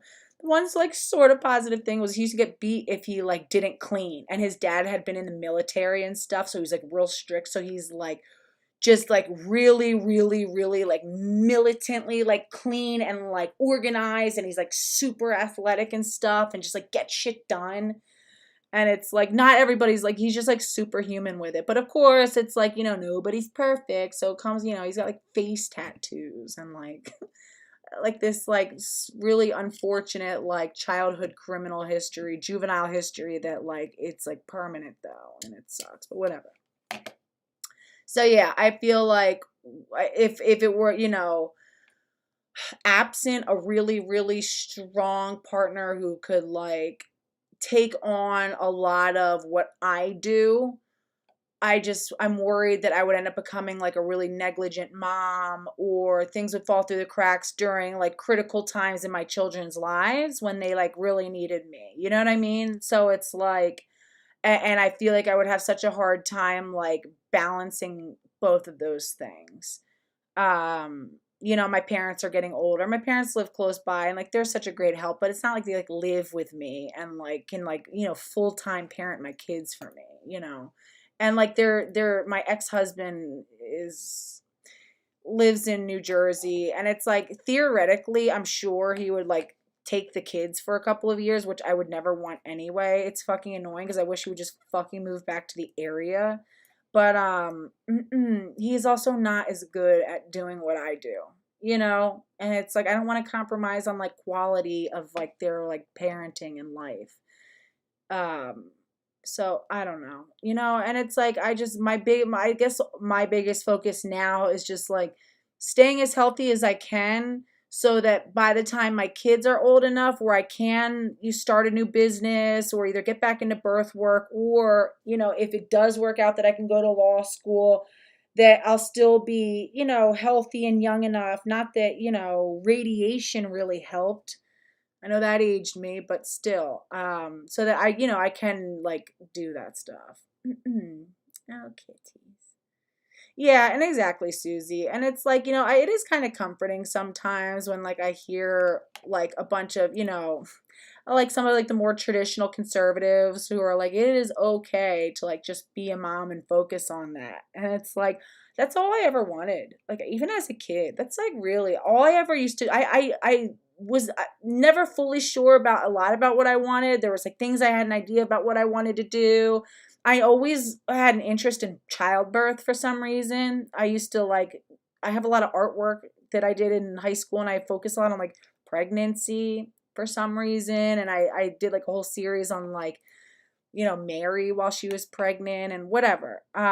So it's like not surprising that I ended up working with like pregnant people, but it's like the one thing that I could always see clearly about my life was like being a mom, you know, and I always thought about like what kind of mom I wanted to be and like how I wanted to be there for my kids. And I used to read like parenting books and, you know, mom blogs and stuff like that. And it was like, you know, so I always just, I don't know. I'm just still, it's like whenever I start to like want to feel sorry for myself, I just think, thank God that I had my kids early. I could sit there and beat myself up and be like, oh, if I had like, you know, gotten some more like schooling done or whatever. But it's like I've traveled the world. I've delivered like over 100 babies. I've been parts of, you know, way many more births than that.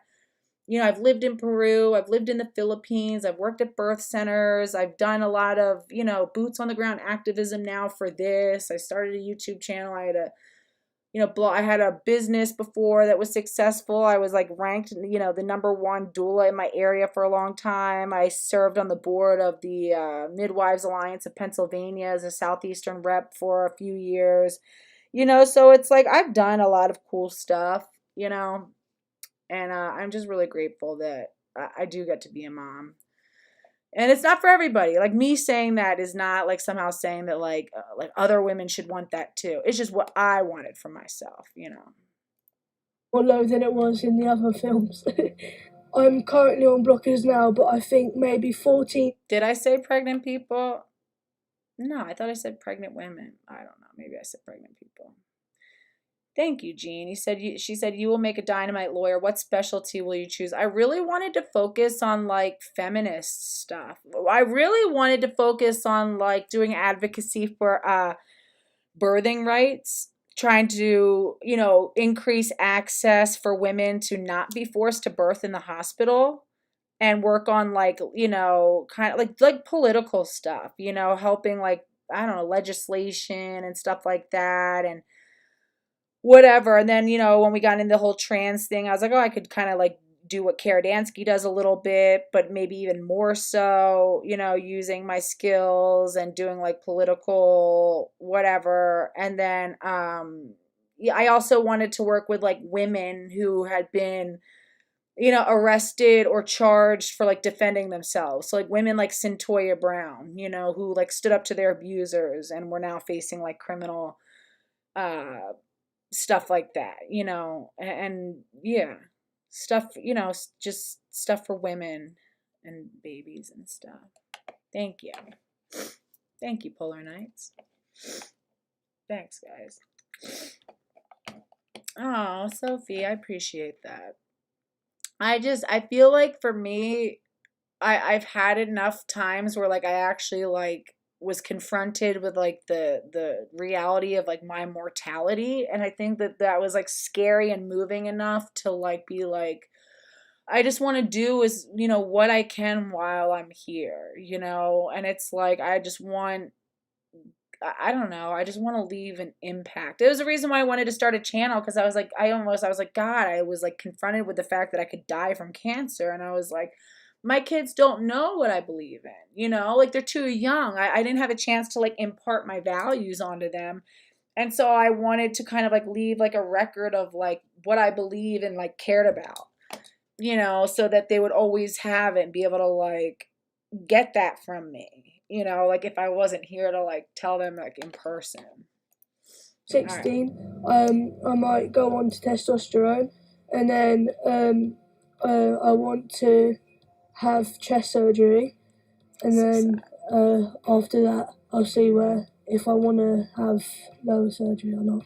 At my school, most people do know because everyone's been talking about it, so I don't think anyone doesn't know. At the start, it was my form, someone from... All right, so listen to this again. So he just said that the whole school knows. So again, that's the other added layer of pressure. It's like he's got a lot of people who are like kind of depending on, her depending on her to go through with this. And, you know, it's like people start to like build their own expectations into your journey, you know, and they start to have their own identity around, you know, like the friends, like, oh, I'm the friends of like the trans kid and I'm going to be here for you. And he just feels like that's really hard to like then back out of. It's like so many people are like, oh yeah, we're rooting for you, you know, and then to be like, never mind, let me just go back to how I was. It's like, that's hard. Where I used to go a club, he told my form, and then everyone started talking about it, and now the whole school knows. It just made me feel a bit rubbish, but at the end of the day, what can you do?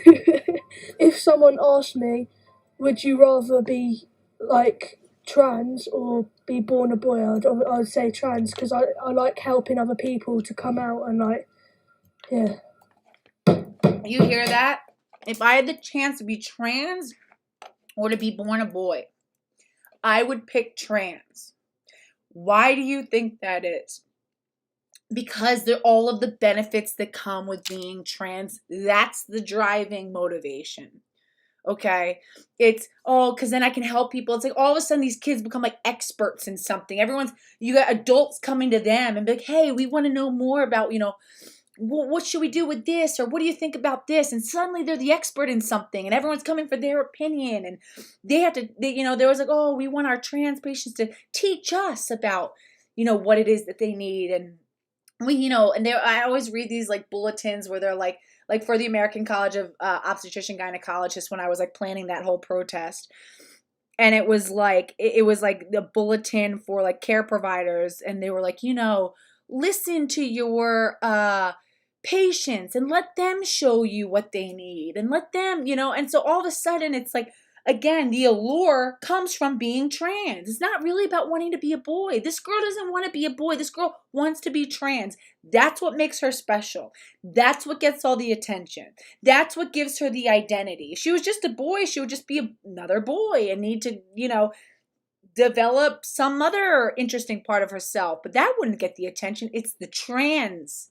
That's the interesting part. That's the exciting part for these kids who otherwise feel dejected and, like, no offense, but like she's a little bit overweight, like, she's a lesbian. And like, I just say all that to say that, sometimes kids who maybe their self-esteem or their confidence is lacking in certain areas or whatever the case may be and is kind of being overlooked, now all of a sudden is super special and desirable, right?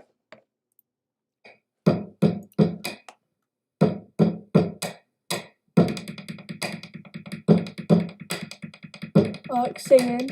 I like modelling. I don't know what this is, but whatever. Oh, Nikki Frost. Thank you. That's really sweet. I appreciate that. I've definitely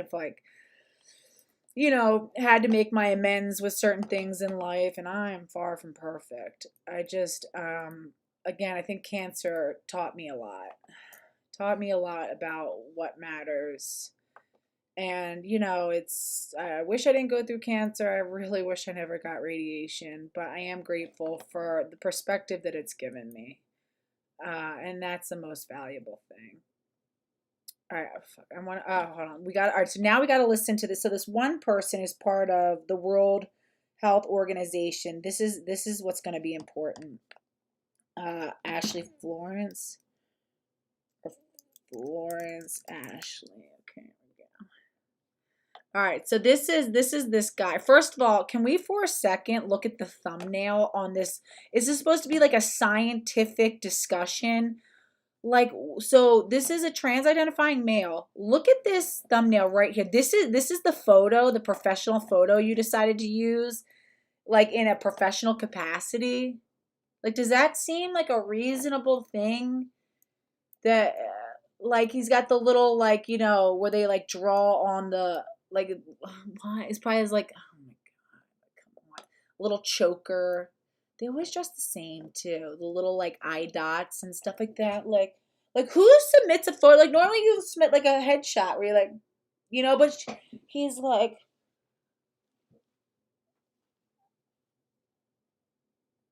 being like pouty. Bro, like tighten up. What is this shit? Speaker theories, the Center of Gender and Sexual Health Equity. Clown. All right, we gotta listen to this because this is important. So this is somebody who was part of the world. Just really quick, so we can look at this is him on what's it called? On Twitter. Do not follow this clown, but definitely check him out. He does not deserve followers. Florence Ashley, but not the city. Transfeminine jurist and bioethicist. Assistant professor at University of Alberta Law. So he's a lawyer. And then a bioethicist too. Clerked at what is that? Southern Cal or SCC England. So BCL and Juris Doctorate and LLM. Bioethics at Law McGill, and then University of Toronto? What is it? Yeah, he went to University of Toronto. Oh, University of Toronto in Canada, in Canada. Yeah, I bet.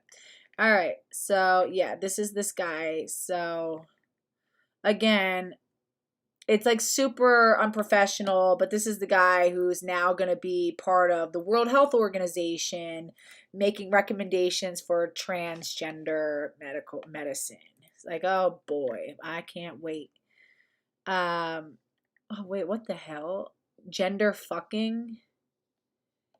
We love this book so much and grateful that Florence went with us for Gender/Fucking this February. Smart Canadians Go Wild. I guess he's Canadian because he speaks, I think he's probably from like Montreal or something like that. He's from like the French Canadian, Canada.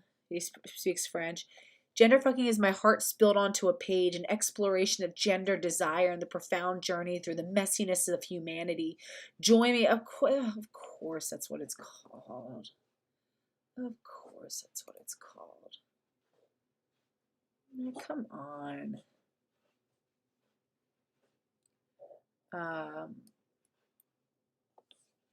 Max, what's going on? You stink. And that is my fault. Everybody say hi to Max. He's like, no, here we go. Gender fuck. Who, like, that's what you named your, like, super serious book? And of course, you know, he's a professor. They're just allowed to do whatever they want, behave whatever they want, like, just be total degenerates. Yeah, all good, you know. Florence Ashley. Gender fucking. The pleasure, let's see, hold on. The pleasures and politics of living in a gendered body. Let's quick look at this description. Featuring critical essays, erotica, of course. So it's a bunch of just like smut. And stitched up memories. Gender fucking explores sexual arousal as a site of knowledge about the self and world. Definitely not a fetish, right, guys? Definitely not an autogynephile. Definitely super serious gender identity. Taking the idea of intellectual masturbation a bit too literally. So he's like, what, jerking off while he's writing this?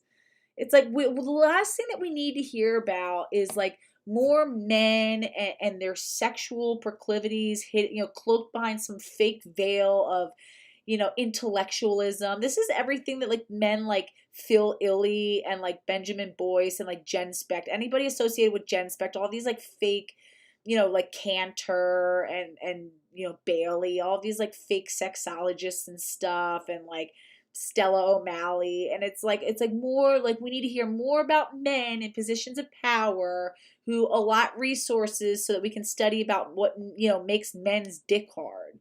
Because that's our biggest intellectual inquiry is, oh, what about men and what they're into sexually these days? It's like we don't need more of that. Featuring critical essays, erotica, stitch-up memories, gender fucking explores sexual arousal as a site of knowledge about the self and the world. Taking the idea of intellectual masturbation a bit too literally, Florence Ashley draws on their experiences as a transfeminine activist, academic, and oh, of course. Bro, of course. A transfeminine activist. This is who, and just to be clear, this is why these university degrees are becoming so useless, because these are the men who are being hired as professors, okay? So you have these universities who have these like huge endowments, you know, who basically you get these people who go for these doctoral PhD programs, and they like basically pick whatever they want to study. And they're basically, you know, they're admitted by other dudes who are like them, who, you know, give them admittance. Then they have access to all these resources and, you know, endowment. They can get research grants, and they sit there and they research crap that they're just interested in. It's also undisciplined. And then they write a dissertation, and it's like all this, like these, like, you know, academics, these like self-important, like fake intellectuals. Like, oh, that was brilliant. Wow, that was brilliant. And then, of course, then, you know, the guy is like now a doctor in like what, who knows. And then he gets hired back at these universities. And then now he's in charge of teaching the students, and he's in charge of, you know, being involved in like the dissertation process and all that sort of stuff. So it's like they just churn out their own kind, and these people never really work in the real world. They're just constantly in this like academic like la la land that becomes more and more disconnected from the real needs of real people like the further we go. And that's the problem. It's like a swamp. It's like the whole drain the swamp thing. You need to drain that swamp, the academic swamp. And a slut, God, It's like, again, trying to intellectualize like the fact that they're just sexual degenerates. You know, you're just porn soaked sexual degenerate, and you're trying to act it's like some like, you know, noble intellectual like undertaking, and it's not. Florence Ashley draws on the experiences as a transfeminine activist, academic, and slut to interrogate what it means to live in a gendered body in our difficult yet occasionally loving world, with personal essays about the fetishization of trans bodies. Oh, it's like, oh, they fetishize us. Yeah, duh. That's all. You were literally just a fetish. There's no natural inclination for anyone to be sexually attracted to a gynandromorph, somebody who has like a male genitalia with like female secondary sex characteristics, because it doesn't occur in nature. That's not like a real thing. It's not like, you know, it's not like reproductively based. There's no reason that anybody would be naturally attracted to that. In fact, we'd be naturally repulsed by it, because it's you know, something that seems like a defect. And the only way that people have sort of developed an appetite for this stuff is because of hardcore nonstop porn exposure. Yeah, you're a walking fetish, but you're a fetishist yourself. You know that, sir. That's who you're pandering to. Recovering for the real fetishization is the fetishization of female bodies and femaleness. That's what's actually being fetishized. You know, trans bodies are not a real thing. Okay, that's not a real thing. There's male bodies who are, you know, medically augmented and pharmacologically augmented. And that's it. Recovering from surgery and losing. They spend so much time in and out of surgeries. Florence's collection celebrates the queer messiness of sex and identity through the embrace of its raw and lyrical prose. Gender fucking invites the reader into the intimate world of... This is totally like incel to trans pipeline, like 100%. These are people who had like no real healthy, normal development of like a sexual like development as a person. You didn't have like healthy relationships and normal sexual, you know, like awakening. It's like again, a lot of these men got, you know, addicted to hardcore pornography before they even had their first kiss, right? Before they even had their first like real romance. Already addicted to hardcore pornography and fantasizing about like being pegged and stuff like that. And, you know, sissy hypno porn, right? I mean, imagine what that does on the psyche. See, I miss Misery Gloom. Through the embrace of this raw and lyrical prose, gender fucking invites the reader into intimate world of academic smut. It's, again, this is what these people are paying for, right? You go and you get these degrees, and it's like, this is who you're paying to learn from. This clown. Academic smut, to ask what it means to be horny on... Oh, what, bro? All right, hold on. Gender fucking invites the reader into the intimate world of academic smut to ask what it means to be horny on main in a sex-negative world and what power it might hold. No. You people are what make everything sex-negative, because you're so pathological in your sexuality. We've deviated so far from normal, healthy sexual development. All right, so let's listen to this interesting lad. Oh, come on. Is my computer freezing? Don't freeze. Damn it. Oh, here we go. All right, let's see where this guy is.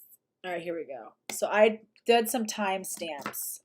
Hold on for 1 second. All right.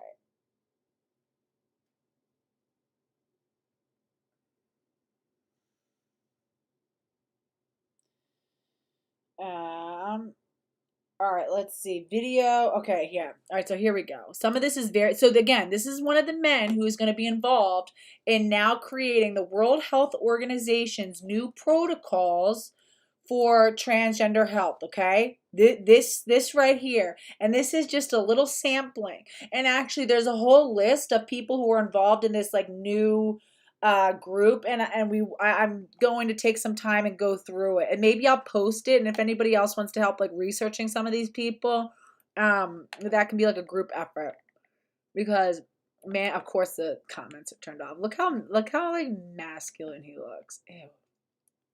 All right, let's see it. From this presumption that you need to meet some like threshold. So anyway, so this whole conversation that he has is basically him trying to sell the argument that the issue of transgender medicalization is like tantamount and like analogous to or is like counterpart to abortion rights and sexual reproduction, freedom, sexual reproductive freedom and stuff like that. He's trying to say that they're like the same thing and that we need to apply the same ethics, and none of it makes sense. It's all just like this like self-pandering, masturbation that we're all supposed to just like pretend like makes any kind of fucking sense, and it doesn't. All right, hold on for 1 second. What is it? 24. Hold on. Let me see. 11:24. 11. So this is different, and how I capture the difference is you have conventional medical care where you go to this kind of diagnostic process, and where it is perfectly normal to kind of want to expect a certain level of proven efficacy to the intervention, and definitional medical care where you are seeking the intervention itself for itself, not because it treats some underlying condition, and thus your relationship to any benefit is very different. When I go for conventional medical care, I care a lot if there's any proven evidence that it... Helena, my beautiful moderator, Helena Blavatsky, asked, what is the accent? I think he's French-Canadian. I think. I've heard him speaking French. He went to the University of Toronto, and then somebody like referred to him as like Canadian. So that's my belief. Actually helps. When I go to get trans care, I don't give a flying damn because I want the care itself. Listen to this. The intervention itself. Listen to this. Okay, this is so illuminating, and it's like they'll tell. If you let them talk long enough, they'll tell on themselves. I can't reach. 5. Come say hi. Max is gonna bite. My dog and my boyfriend have like a very contentious relationship. Like the dog is constantly like growling at him, and he like freaks out anytime he like hugs me or comes near me. I'm very jealous. Yeah, he's a good dog. Don't claw me up. All right, Harry, hold on. You got to listen to this though. This is very illuminating, and this is why we need to keep our foot on these people's necks so we can pay attention to like what the hell they're even trying to do. Hold on. Not to get some sort of diagnostic process going. All right, hold on. Let's start from here.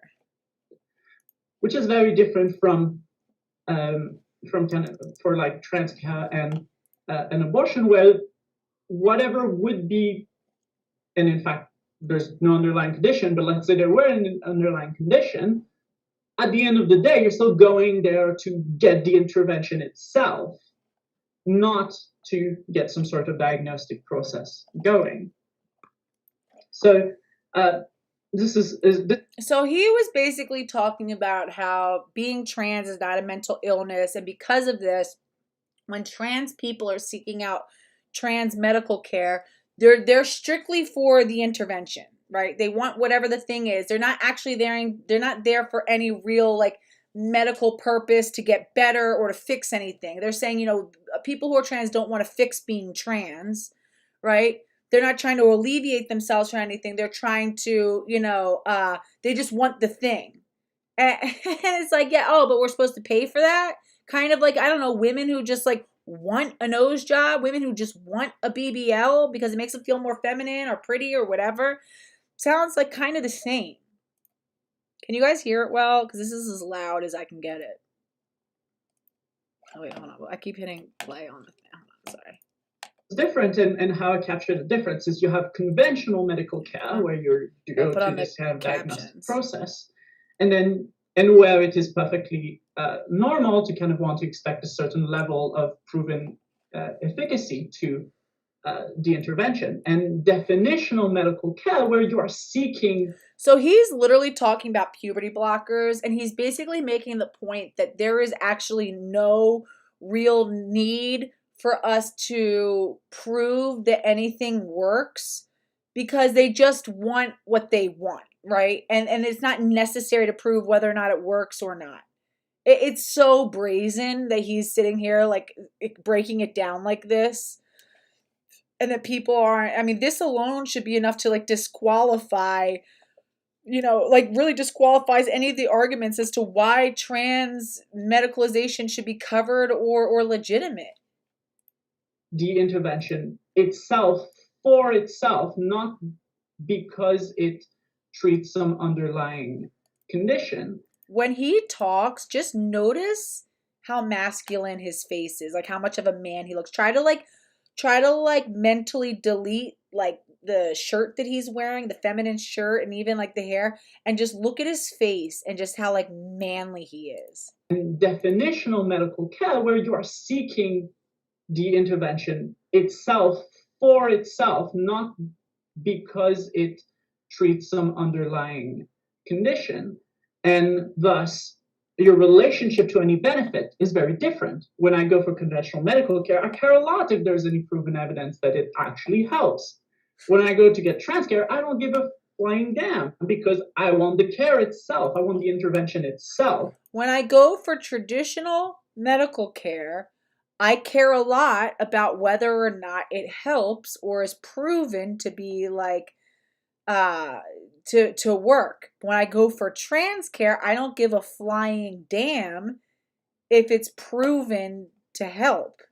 I just want the thing. I just want what I want, and I want it now. Like, boy. Where that also matters, and there's something, and that's where we kind of tie back to law, is there's a recognized right to, and I'm going to use the word of the US Supreme Court here, there's a right to define one's own concept of existence, of meaning, of the universe, and of the mystery of human life. And that's where the Supreme Court in Planned Parenthood versus Casey, which is a case that confirmed a sort of like a post-Roe v. Wade case that in very strong terms confirmed the right of autonomy tied to reproductive health, because things like marriage, things like gender, things like... So he's going to go on to explain how abortion care is tantamount to, or how transgender cosmetic surgeries are tantamount to abortion care in seeking happiness. It's very, he gives himself a lot of, hey Max, a lot of, intellectual leniency with these arguments, because boy. Things like pregnancy and having children, all of these things are so fundamental to the kind of life that you live that having them restrained by the state would essentially curtail your very ability to be who you are, to be yourself, in the name of in the language of. So he's trying to tell us that women seek out abortion access so that they can be their true authentic selves, and that's why women need to have abortions so that they can be who they truly are. Huh, sir? What? What? Is anyone following? Used by Katrina Mackenzie, who's a feminist philosopher. It's about shaping the self from a bodily and a moral perspective. And we see that quite a lot. And that idea of autonomy and how gender is central has been recognized in both in reproductive health and in gender affirming, in terms of gender affirming care, because it's really hard to imagine something that's as significant as reproductive health and trans care. In reproductive health, it's whether there's it's hard to imagine something as significant as reproductive health. Hold on. How do I turn it off? Come on, my kids. It's hard to, come on. It is hard to imagine something as significant as reproductive health, which, that's fair, and trans health care. I guess what, like cancer care didn't make the cut, maternity care didn't make the cut, like neonatal care didn't make the cut. Like, bro, what? You know what I mean? What pediatric care didn't make the cut? But what the fuck are you talking about? Human being towards which you have the entitlement, sort of moral causality to, it's all just over intellectualizing one fundamental point, which is we want what we want and we want it now and we don't want to have to pay for it. At least Laura Hobbs, like the troon that I had on my channel, like my guy, at least he was honest. He was like, I just want them to pay for my surgeries. I don't think I should have to pay for anything, and I think that everything should be covered. At least he was just straight up about it. Like, this guy is going through all these mental gymnastics to try to, like, make it sound like some noble thing that's, like, ethically. He's a bioethicist. Don't forget that. Like, for fuck's sake. Oh, yeah. EarthChildX says, I'm so confused as to why these men always bring us up in their arguments to validate themselves. We have literally nothing to do with cross-dressing men. Why bring us up at all? Bro, I would love to know. I think it's like how they know that, like, liberal women have been a major, like service animal for them. And I think that by, like, making these weird, like, convoluted artificial parallels between abortion access and basically like breast implants for dudes, as if those are somehow related in any sort of innate way, it is gonna keep the service dogs available for whenever they need them. There is or there is not another human being in the world with all that implies. There's partly conditioned on your ability to access care. And that can be quite a heavy burden if you don't, if you did not want to be pregnant, for instance. Similarly, gender identity has been acknowledged as incredibly important, but also our gender perspective in the world. In fact, it's quite hard to imagine something that is as socially salient as gender that are relatively. So now he's going to go on to basically admit that our society is so like basically sex segregated and sort of like, gender segregated and stuff again, which again, let's remember that was always done for the safeguarding, well-being and safety of women and children. That's why that exists. It's not just like arbitrary. And he's going to basically go on and admit that like trans identity has a lot to do with wanting to take that apart so that they can colonize spaces that they originally were not allowed to be in. This is all, again, it's the arrogance. Only the most privileged class would have the access and the level of entitlement it takes to like impose themselves onto the most vulnerable people and then claim that they're the true victims. I mean, man, that really takes like a next level of narcissistic entitlement. Things that are quite at that level of saliency because everything in society seems to be organized by gender. And we also have a whole structure of reading gender onto bodies. It has so many implications in terms of our social and interpersonal relationships and how we get to then live in the world, that it really just goes to this core aspect of self that we think in general people should be able to define. It's part of so he's acknowledging that again, and this is just will go to show how much he has no idea, truly, fundamentally no idea what it's actually like to be a woman. This man has never lived as a woman. It makes me insane when like, oh, they have to live as a woman. What the fuck does that mean? Because that is just simply not something that they will ever do. He's sitting here talking about how it is a priority that we allow men to access spaces that have typically been restrictive of them for the purpose of safeguarding women and children, and how we should allow people to basically do what they want. It's always about male needs over, or I'm sorry, male wants over female needs. Right? The difference between trans rights and women's rights is that trans rights are about things that men want. Women's rights are about things that women need to be safe and to actually exist in society and not have to. Once they desegregate society, what's going to happen is women are going to be forced to stay home. You've got me fucked up if you think that I am going to take my 5 and 6-year-old daughters into a desegregated bathroom. We just won't go. Or we'll find somewhere else to be. It will push women back out of the public sphere. Somebody in the chat mentioned the urinary leash, and that's exactly right.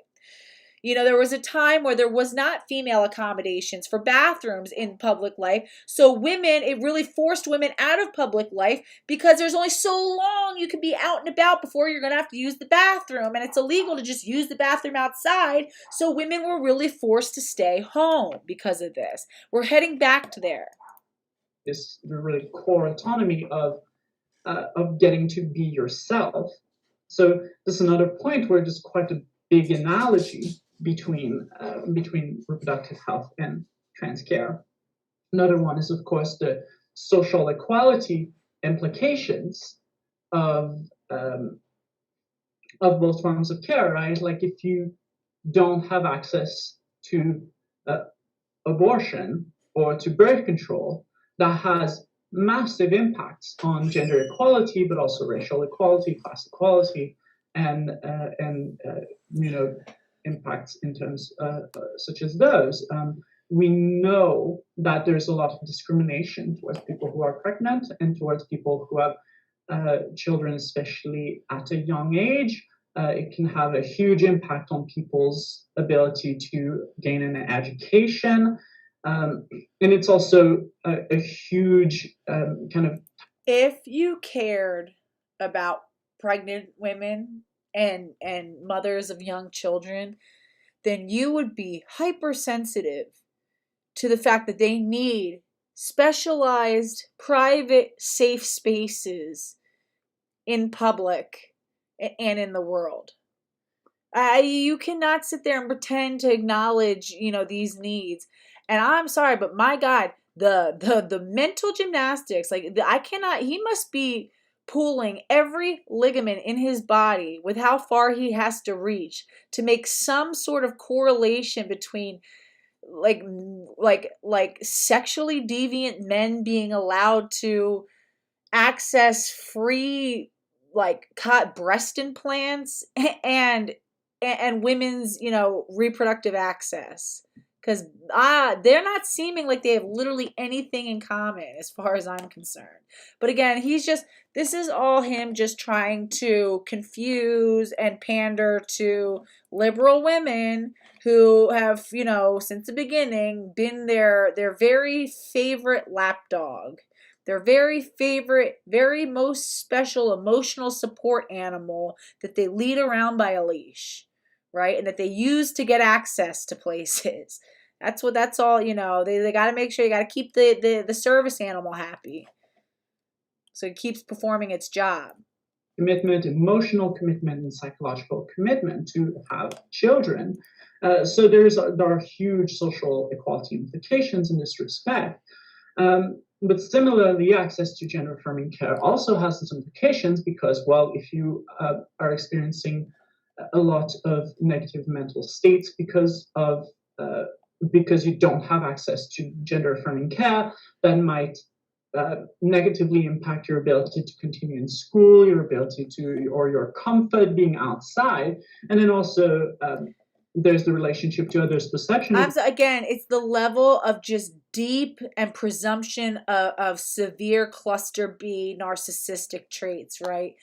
Oh, that you might not be able to. It's like what we were talking about when we were talking about the American College of Obstetrician Gynecologists, where they're like, yeah, some some trans identifying females, some trans men might drop out of care if they're, misgendered too routinely. And I was like, drop out of prenatal care? How selfish and self-obsessed and self-absorbed do you have to be to deprive your unborn child from necessary, life-saving, and health-preserving medical care, all because you didn't get what you want when you want it?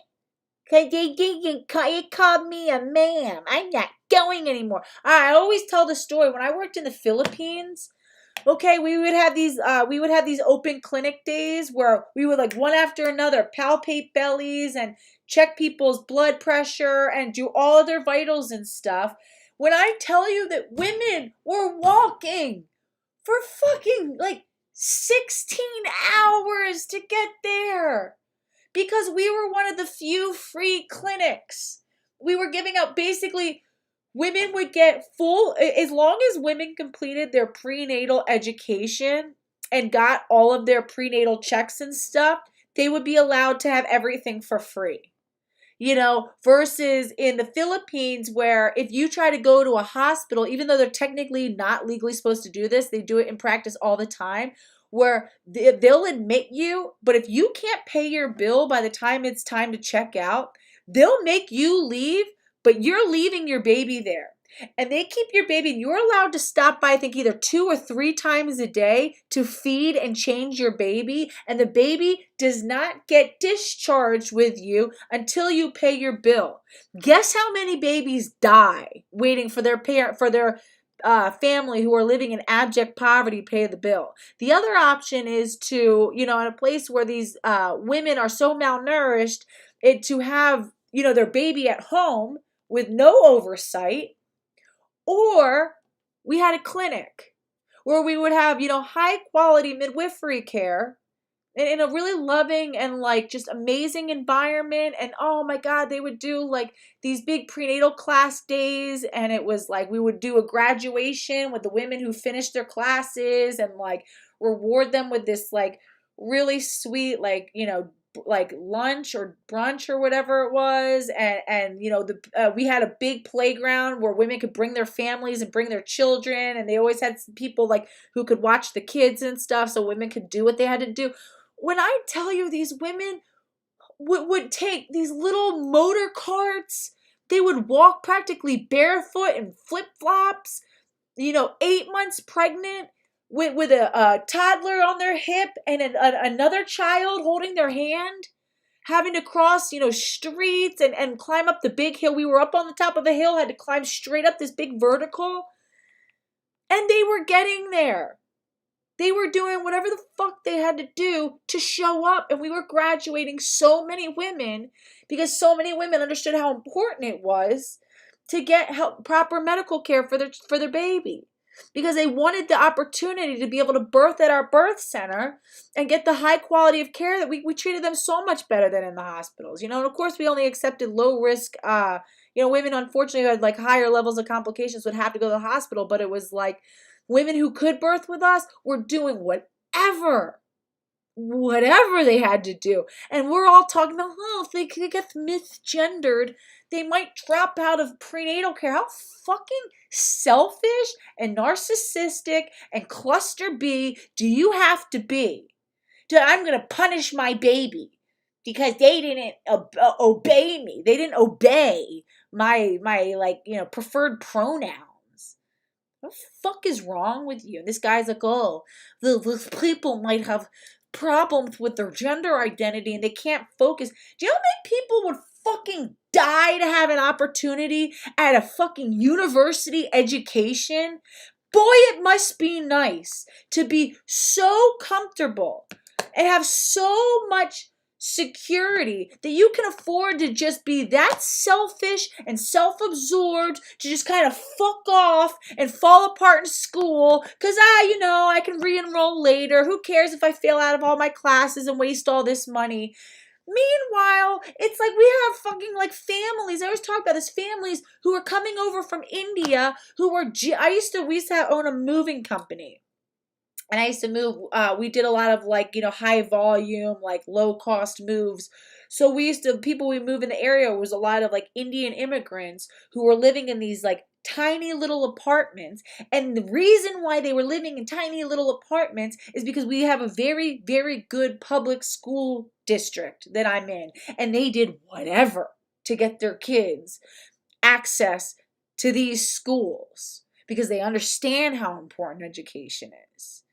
And you think that those kids who bust their ass to get academic scholarships or whatever the case may be, or as parents who are working 80-hour weeks to scrape and save over 18 years to make sure that these kids can get a higher education, you think that they're going to sit there and just fuck off because the little girl clocked me and they said that I was a man, sir, they call me sir, and I wanted him to call me a man because I have a sexual degeneracy issue because I'm so fucking porn addicted and I masturbate so chronically that I don't even fucking function in society anymore. My brain is so fucking rotted out from porn and addiction and whatever the hell else I've got going on. I've been addicted to hardcore porn since, long before I even had my first kiss as a kid. I'm telling you, a lot of these men have been addicted to hardcore porn before they even had their first real romance, their first real kiss. What do you think that does to these young men? They're so deranged by the time they hit, like they have all these weird expectations of what sort of sex they're supposed to be having. And like, they want all this like weird shit.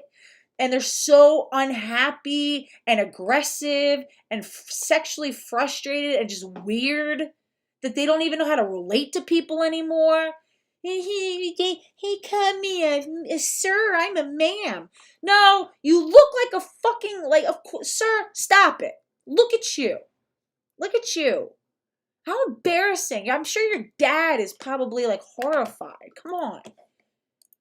Where it means that if you don't have access to gender-affirming care, you're more likely to be outed as trans, and thus are more likely to be subject to violence and things like that, which, like, of course, are things that shouldn't happen to someone that doesn't get medical intervention.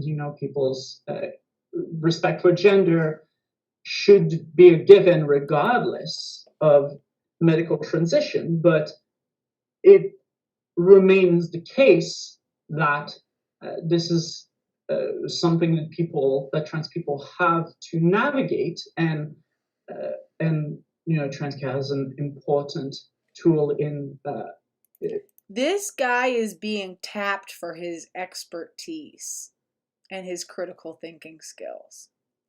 He not only is he being tapped for his expertise and critical thinking skills in academia, he's literally being positioned by one of the most influential medical organizations on the planet to help develop guidelines for transgender health that will have international implications across place and culture. We're in hell, guys.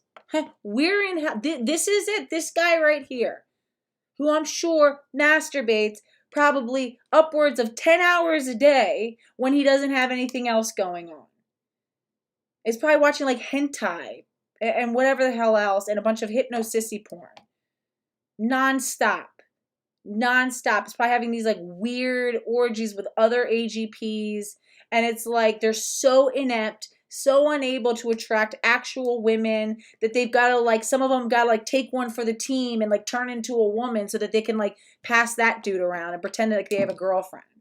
Like, we're in hell. These are men who are not able to function in a family. These are men who nobody should reproduce with. These are men who really like should honestly have, I don't know what they should be doing, but they should not be passing their genes on, and nobody should be sleeping with them except for maybe other AGPs.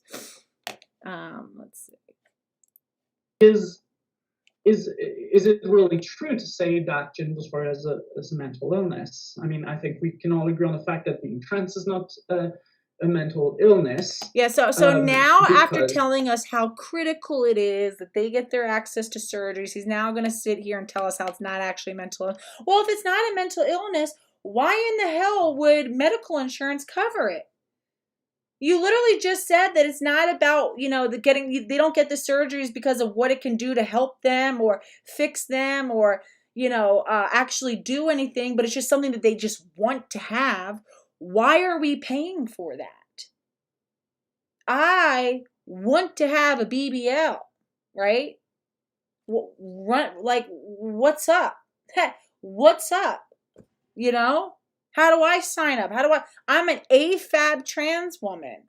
I'm an assigned female at birth trans woman. You can't tell me otherwise. Who the hell are you? I'm a trans woman. A biological woman. That's what they say. Trans women are biological women. Well, here we are. And here I am. So run me my fucking cosmetic surgery. Like, what's up? Bro, none of it makes sense. Well, that's been kind of put to rest in terms of like diagnostic classifications and things like that. But the DSM has kept gender dysphoria. Mandy says it reminds me of people who get face tattoos and they get mad people discriminate against them for having face tattoos. Yeah, it's like, sir, what did you expect? What did you expect? What did you think that was signaling? You mean, like, come on. Yeah, biotrans women liberation. I'm with you, Susie. DSM-5. However, it's important to note how the classification is very much a sort of cultural artifact. The idea of a kind of natural category. If the DSM-5 classification of gender dysphoria is very much, in your words, very much a cultural artifact, then why is it being billed by medical insurance? Why? Why would we be on the hook to pay for any of this nonsense? Of mental illness is quite questionable, as we see with things like the bereavement exception to depression but it would be certainly quite understandable if you did feel quite distressed by that situation, and yet we'd hardly say that this is some form of mental illness in your part. There's something going on. Elevation of something called like the feminine mystique or the essence of womanhood or some sort of naturalization that associates living in a certain body and having children with proper living for people who are assigned female at birth, and then vice versa, being masculine and having what they call fathering children for people assigned male at birth. So that's kind of the narrative that gets deployed on both sides. In fact, quite a lot of similarities in the language. Now, so that's kind of the answer on whether we can distinguish them on account of one being a mental illness and the other not. The answer is no. Mental illnesses are constructed, and both can be constructed kind of either way. Personally, I obviously prefer not understanding either. Yeah, that's what's up.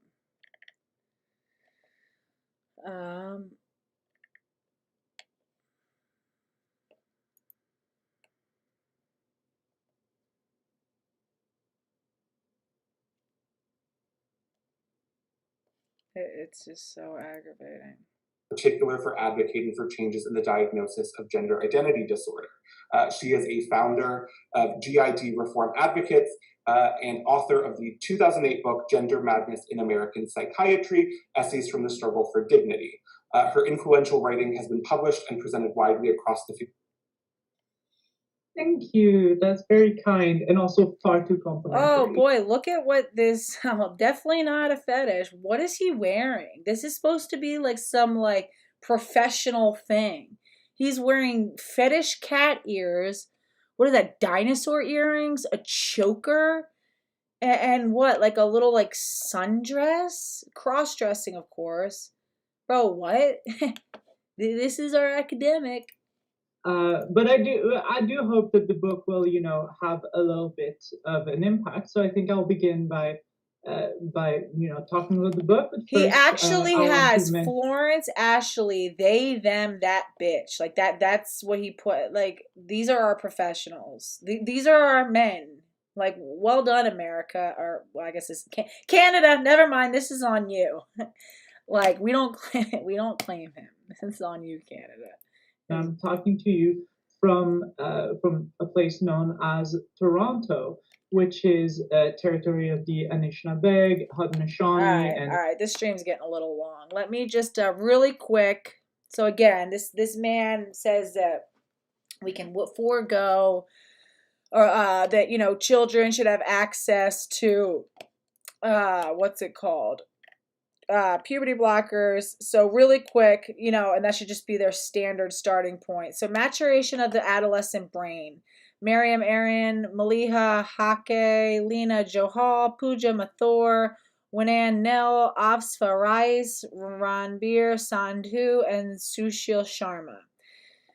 This was published online April 3rd, 2013. Okay, and this was in the Neuropsychiatric Disease and Treatment Medical Journal.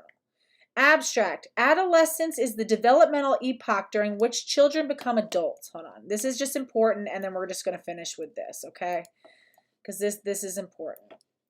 This deals with why blocking puberty on any level, let alone a ubiquitous level, is sick and insane, and obviously ill-advised. Adolescence is the developmental epoch during which children become adults, intellectually, physically, hormonally. Hold on for 1 second. Hold on.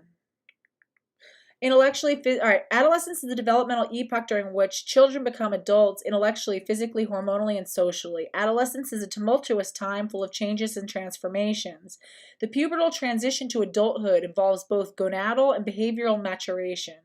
Magnetic resonance imaging (MRI) studies have discovered that myelogenesis required for proper insulation and efficient neurocybernetics continues from childhood, and the brain's region-specific neurocircuitry remains structurally and functionally vulnerable to impulsive sex, food, and sleep habits. So this is built off of what that Harvard thing was talking about. This is some of the actual research when we had read the one Harvard thing about adolescence.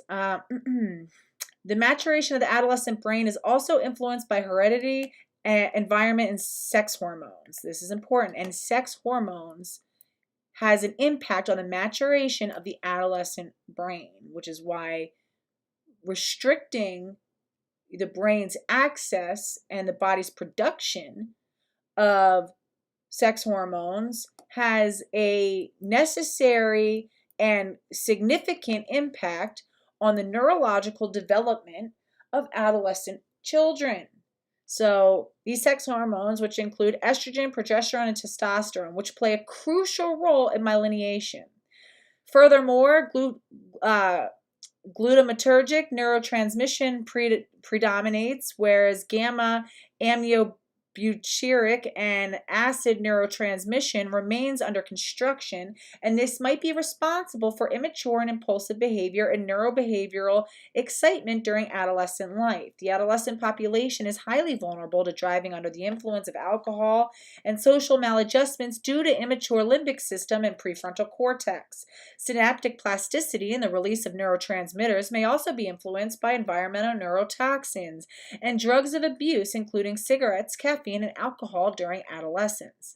Adolescents may become involved with offensive crimes, irresponsible behavior, unprotected sex, juvenile courts, or even prison.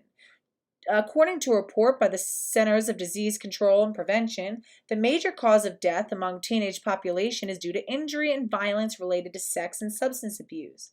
Prenatal neglect, cigarette smoking, and alcohol consumption may also significantly impact maturation of the adolescent brain.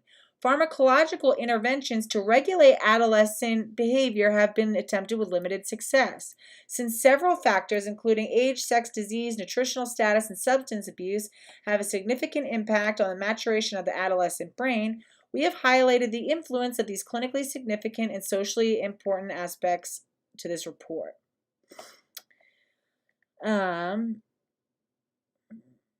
All right, this is important. Significant progress has been made over the last 25 years in understanding the brain's regional morphology and function during adolescence. It is now realized that several major morphological and functional changes occur in the human brain during adolescence. Molecular imaging and functional genomics studies have indicated that the brain remains in an active state of development during adolescence. In particular, magnetic resonance imaging, MRI studies, have discovered that myelogenesis continues and the neurocircuitry remains structurally and functionally vulnerable to significant increases in sex hormones, estrogen, progesterone, and testosterone during puberty, which, along with environmental input, influences sex, eating, and sleeping habits. And this would make sense why, for example, Jazz Jennings became morbidly obese not long after completing his pubertal suppression, followed by cross-sex hormones, and then the removal of his, gonads, the removal of his testicles, which produce testosterone. Particularly significant changes occur in the limbic system, which may impact self-control, decision-making, emotions, and risk-taking behaviors. Again, Jazz Jennings was not able to function independently when they tried to send him to Harvard. He just could not function. He was very depressed, unable to, really maintain his own personal hygiene, his own health. He was not able to function independently. And, I'm telling you that it has a huge impact from how his development was interrupted and retarded. Let's see. The brain also experiences a surge of myelin synthesis in the frontal lobe, which is implicated in cognitive processes during adolescence. Brain maturation during adolescence, between the ages of 10 to 24 years, could be governed by several factors, as illustrated in Figure 1. It may be influenced by heredity, environment, prenatal and postnatal insult, nutritional status, sleep patterns, pharmacotherapy, and surgical interventions during early childhood. Furthermore, physical, mental, economical, and social, psychological stress, drug abuse, and sex hormones, including estrogen, progesterone, and testosterone, can influence development and maturation of the adolescent brain. They keep saying the same thing. Like, you've literally said the same thing like 5 times. All right. Neurobehavioral, morphological, and neurochemical and pharmacological evidence suggests that the brain remains under construction during adolescence. Thus, the consolidation of neurocybernetics, and this is what we were talking about, occurs during adolescence, where it consolidates on those connections and hones them. During the maturation of neurocircuitry and myelination, through tuberogenesis, axogenesis, and synaptogenesis, and again, the axons, the synapses, and I don't know what that is, but this is all about like synaptic genesis. It's like growing synapse. When the word Genesis, think of like Genesis in the Bible. It's like the start, the beginning, the emergence of things. That always talks about something that's like emerging. May be accomplished during prenatal and immediate postnatal life. Myelinogenesis remains active during adolescent life. Neurochemical evidence suggests that glutamatergic neurotransmission, so gluta is always like has to do with like sugars and stuff, is accomplished. Hold on, let me just see. Hold on for 1 second. Hey, wow. Hold on, my son just got here, so let me just finish this one last part. Let's see, where is it? Let me see. Behavioral, risky, the hormone. Okay, the hormonal, this is important. The hormonal changes in puberty contribute to physical, emotional, intellectual, and social changes during adolescence. These changes do not just induce maturation of reproductive function and the emergence of secondary sex characteristics. I'm going to say it again. These changes do not simply just induce maturation of reproductive function and the emergence of secondary sex characteristics, meaning that the emergence of sex hormones during puberty and during adolescence does not have the one-track role to just create secondary sex characteristics, which is how it's been reduced when we're talking about transgender healthcare. They think that that's literally the only, it's a bunch of just cosmetic changes, and that's just simply not true. It says, but they also contribute to the appearance of sex differences in non-reproductive behaviors. Physical changes, including accelerated body growth, sexual maturation, and develop of secondary sexual characteristics occur simultaneously, along with the social, emotional, and cognitive development during adolescence. Furthermore, the adolescent brain evolves its capability to organize, regulate impulses, and weigh risks and rewards. Can you imagine that kids who are already like mentally ill are now having impaired cognitive function when it comes to things like risk taking and reward systems and being able to really think out, plan and make decisions and make healthy and safe decisions? What a mess. And no wonder that the life expectancy is not good. Thus, brain maturation is an extremely important aspect of overall adolescent development, and a basic understanding of the process might aid in understanding adolescent sexual behavior, pregnancy, and intellectual performance issues. Maturation of adolescent brain, the consolidation of brain regional neurocybernetics. Neurobehavioral evidence, that's prenatal and immediate postnatal life, morphological evidence, neurochemical and pharmacological evidence, and yeah, so let's see.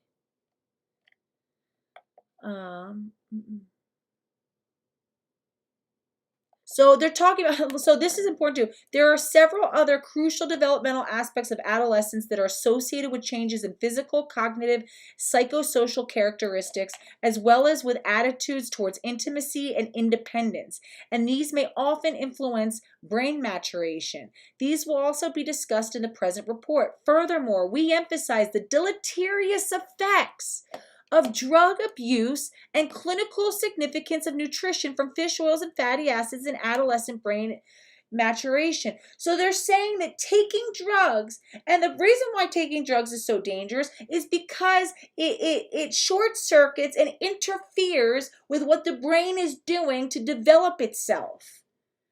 Exogenous hormones are drugs. Lupron is a drug. Progesterone, synthetic progesterone taken orally in a capsule is a drug. Estradiol is a drug. Exogenous testosterone injected intramuscularly is a drug. Hello. Hello. Neuronal plasticity and neurocircuitry. The term plasticity refers to the possible significant neuronal changes that occur in the acquisition of new skills. These skills initiate the process of elaboration and stabilization of synaptic circuitry as part of a learning process. Basically, what we were talking about, when you learn something enough, it just kind of becomes cemented as now it's part of your brain. You understand that thing. We all know now what a basketball looks like, and we're not going to forget it, right? It's just cemented in our understanding of the world. However, plasticity also increases an individual's vulnerability towards making improper decisions because the brain's region-specific neurocircuitry remains under construction, thus making it difficult to think critically and rationally before making complex decisions. So what they were talking about, how before was again, during adolescence, one of the brain's most important, role functions is that it needs to start to cement its connections, and it says it starts pruning out externalized connections that are less helpful, right? But that means that it's constantly consolidating and it's under construction. And when we interfere with that, we interfere with very critical processes that are meant to allow us to be able to make sane and healthy and well thought out decisions. And when we interfere with that, then we're interfering with the brain's ability to properly consolidate its synaptic connections. Let's see. Thus making it difficult to think critically and rationally before making complex decisions. Moreover, the neurocircuitry may be forged, refined, or weakened and damaged during plasticity, saying that like this can all be damaged and messed up if you mess with it. Thus, neuronal proliferation, rewiring, dendritic pruning, and environmental exposure are important components of brain plasticity during adolescence. A significant portion of brain growth and development occurring in adolescence is the construction and strengthening of regional neurocircuitry and pathways. In particular, the brainstem, cerebellum, occipital lobe, parietal lobe, frontal lobe, and temporal lobe actively mature during adolescence. The frontal lobes are involved in movement, control, problem solving, spontaneity, movement, language, initiation, judgment, impulse control, social and sexual behavior. Furthermore, the prefrontal cortex, which is implicated in drug-seeking behavior, remains in a process of continuous reconstruction, consolidation, and maturation during adolescence. You guys remember when Exelanzic was talking about how it was what Jazz kept like falling and didn't seem to have a lot of like coordination, right? You know, we're talking about what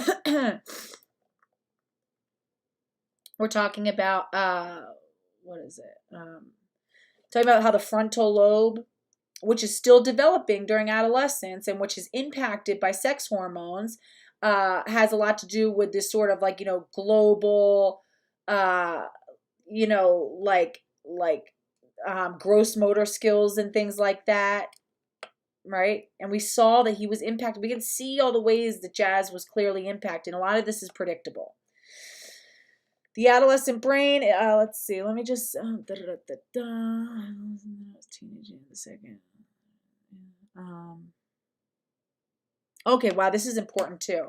It says the adolescent brain, it is well established that various morphological and physiological changes occur in the human brain during adolescence. The term adolescence is generally used to describe a transition stage between childhood and adulthood. Adolescence also denotes both teenage years and puberty, as these terms are not mutually exclusive. The second stage of synaptogenesis occurs in the brain during the adolescent years. Hence, adolescence is one of the most dynamic events of human growth and development, second only to infancy in terms of the rate of developmental changes that can occur within the brain. It is the second most important time developmentally in a human being's life, second to, and just to put that into perspective, our human brains, develop more in the first 2 years of our life than every other year combined after that, right? So saying that it is actually second in importance to infancy, our brain, the development that happens during infancy is insane. So if this is second, you know, this is also critical. It's critical. This is how we become adults. Although there is no single definition of adolescence or set age boundary, Kaplan has pointed out that puberty refers to the hormonal changes that occur in early youth, and adolescence may extend well beyond the teenage years. In fact, there are characteristic developmental changes that almost all adolescents experience during their transition from childhood to adulthood, as long as they are not being medically interfered with. That's not going to be the same for trans children. It is the trans-identified children. It is well established that the brain undergoes a rewiring process that is not complete until approximately 25 years of age. The discovery has enhanced our basic understanding regarding adolescent brain maturation and has provided support for behaviors experienced in late adolescence and early adulthood. Let's see. Hence, understanding neurological development in conjunction with physical, cognitive, social, emotional, adolescent development may facilitate better understanding of adolescent brain maturation, which can subsequently inform proper guidance adolescents. Longitudinal MRI studies have confirmed that a second surge of neuronal growth occurs just before puberty. So just before puberty, which is right when they're doing puberty blockers, is a time when our brain surges a new level of neurons that are supposed to be developing. And of course, they're going to be impacted if we're suppressing puberty and if we're giving them a bunch of drugs. There's talking about how delicate this whole process is and that drugs can have a huge, profound impact on the brain's ability to do what it needs to do. This surge is similar to that noted during infancy and consists of thickening of gray matter. So the gray matter might not even be fully, developed because of this. Following neuronal proliferation, and again, that's so critical, because when we look at the brains of like sadistic killers and rapists and serial killers, you can also see that they have like a deficit of gray matter. Okay, and if this is a time when gray matter thickens and we're going to interfere with that, we're developing a really dangerous and we're messing with people's lives in ways that we haven't even been, we won't be able to begin to quantify until we actually see how it begins to wreak havoc in their lives and the rest of our lives, in the future. And it is horrific. This is an evil science experiment that we're doing on the bodies and lives of children and in society as a whole. We will look back at this with great, great shame and disdain. Let's see. Following neuronal proliferation, the brain rewires itself from the onset of puberty up until 24 years old, especially in the prefrontal cortex. The rewiring is accomplished by dendritic pruning and myelination. Dendritic pruning eradicates unused synapses and is generally considered a beneficial process, whereas myelination increases the speed of impulse conduction across the brain's region-specific neurocircuitry. The myelination also optimizes the communication of information through the CMS and augments the speed of information processing. And again, it always seems like, jazz was like real kind of like, lost in the sauce. During adolescence, the neurocircuitry strengthens and allows for multitasking, enhanced ability to solve problems, and the capability to process complex information. Furthermore, adolescent brain plasticity provides an opportunity to develop talents and lifelong interests. However, neurotoxic insult, trauma, chronic stress, drug abuse, sedentary lifestyles may have a negative impact during this sensitive period of brain maturation. The stuff that they're doing to these trans-identified kids, it dumps them full of stress, confusion. They're, probably not getting enough health. They're focusing on themselves, and then you're dumping their bodies full of experimental drugs during the second most critical time of neurological development that they'll ever go through. Oh yeah, but I'm sure it'll be fine. This is what we're doing, guys, and this is what we're doing, and this is where we're at. And this is dangerous. All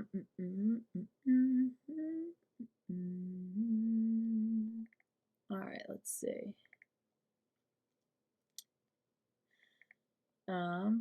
Animal studies have shown that sex hormones, estrogen, progesterone, testosterone, are critically involved in myelination. And myelination is like the process of what we're all talking about, that we've been talking about. Animal studies have shown that sex hormones, estrogen, progesterone, and testosterone are critically involved in myelination. These studies have provided a relationship between sex hormones, white matter, functional connectivity in the human brain, measured using neuroimaging. The results suggest that sex hormones organize structural connections and activate the brain areas they connect. These processes could underlie a better integration of structural and functional communication between brain regions with age. Specifically, ovarian hormones, again, this is for young women, young girls and becoming women. Estradiol and progesterone may enhance both corticortisol and subcortical functional connectivity, whereas androgens, testosterone, may decrease subcortical functional connectivity, but increase functional connectivity between subcortical brain areas. They have different processes. Therefore, when examining brain development and aging, or when investigating the possible biological mechanisms of neurological diseases, the contribution of sex hormones should not be ignored. A recent study has described how the social brain develops during adolescence. Adolescence is a time characterized by change, hormonally, physically, psychologically, and socially. Functional MRI studies have demonstrated the developmental changes that occur during adolescence along white matter and gray matter volumes and regions within the social brain. Activity in the mesolimbic brain regions also showed changes between adolescence and adulthood during social cognition tasks. A developmental clock, along with the signals that provide information on somatic growth, energy balance, and season of the year, times the awakening of gonadotropin-releasing hormones, GR, GnRH. And actually, GnRH is what they use to also suppress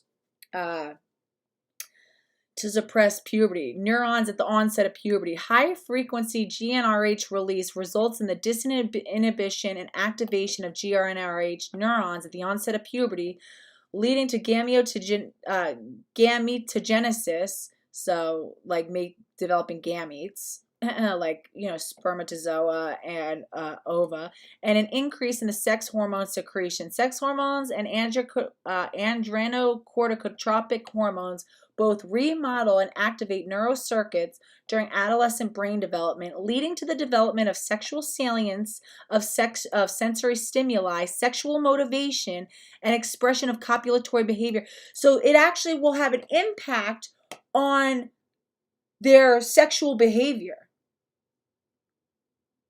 sexual stimuli. So we're basically creating kids who just have like basically a deformed and disrupted sexuality, which makes sense because you're playing around with sex hormones and it's going to prime the brain. Kristen Frost, Laser Beam, says jazz is a victim and a predator. Both can be true at the same time. I fully agree. Both can be true at the same time. I fully agree. All right, so it says these influences on hormones, on reproductive. Well, how do we know that we're not just creating like a bunch of like sexual, degeneracy and ruining these kids' lives? We'll find out. We saw how much Jazz struggled with his sexual motivation and things like that.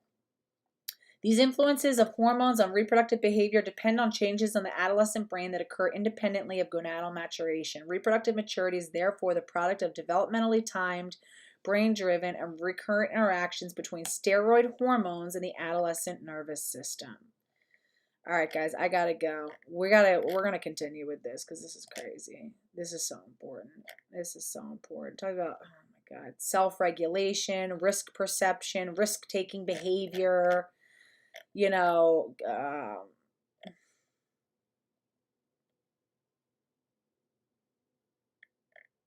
crazy. Conclusion. Brain maturation occurs during adolescence due to the surge in the synthesis of sex hormones implicated in puberty, including estrogen, progesterone, and testosterone. These sex hormones augment myelogenesis and the development of neurocircuitry involved in efficient neurocybernetics. Although tubulinogenesis, axonogenesis, and synaptogenesis can occur during prenatal and early postnatal periods, myelogenesis involved in the insulation of axons remains under construction in adolescence. Sex hormones also significantly influence food intake. Here we go. This explains why Jazz was huge and very lazy, and it's so sad. His mom ruined his life. Sex hormones also significantly influence food intake and sleep requirements during puberty. In addition to dramatic changes in secondary sex characteristics, sex hormones may also influence the learning, intelligence, memory, and behavior of adolescents. How dare they? Not really, how dare they? That's crazy. I gotta go. I gotta go bring my kids to swim. I love you guys. This is crazy. We'll come back to this. I'll see you, everybody. Love you. Thanks for hanging out. Farewell. Stay strong and don't let the bullshit fuck you. Also, and guys, for the record, there's no such thing as trans. True trans doesn't exist. There's no such thing as a gender critical trans person. And women are adult human females, and we will win. We will survive. As long as women are here, we got this, okay? Love you. Yes, thank you, Helena. Please press like. I love you guys. I'll see you later. Bye-bye.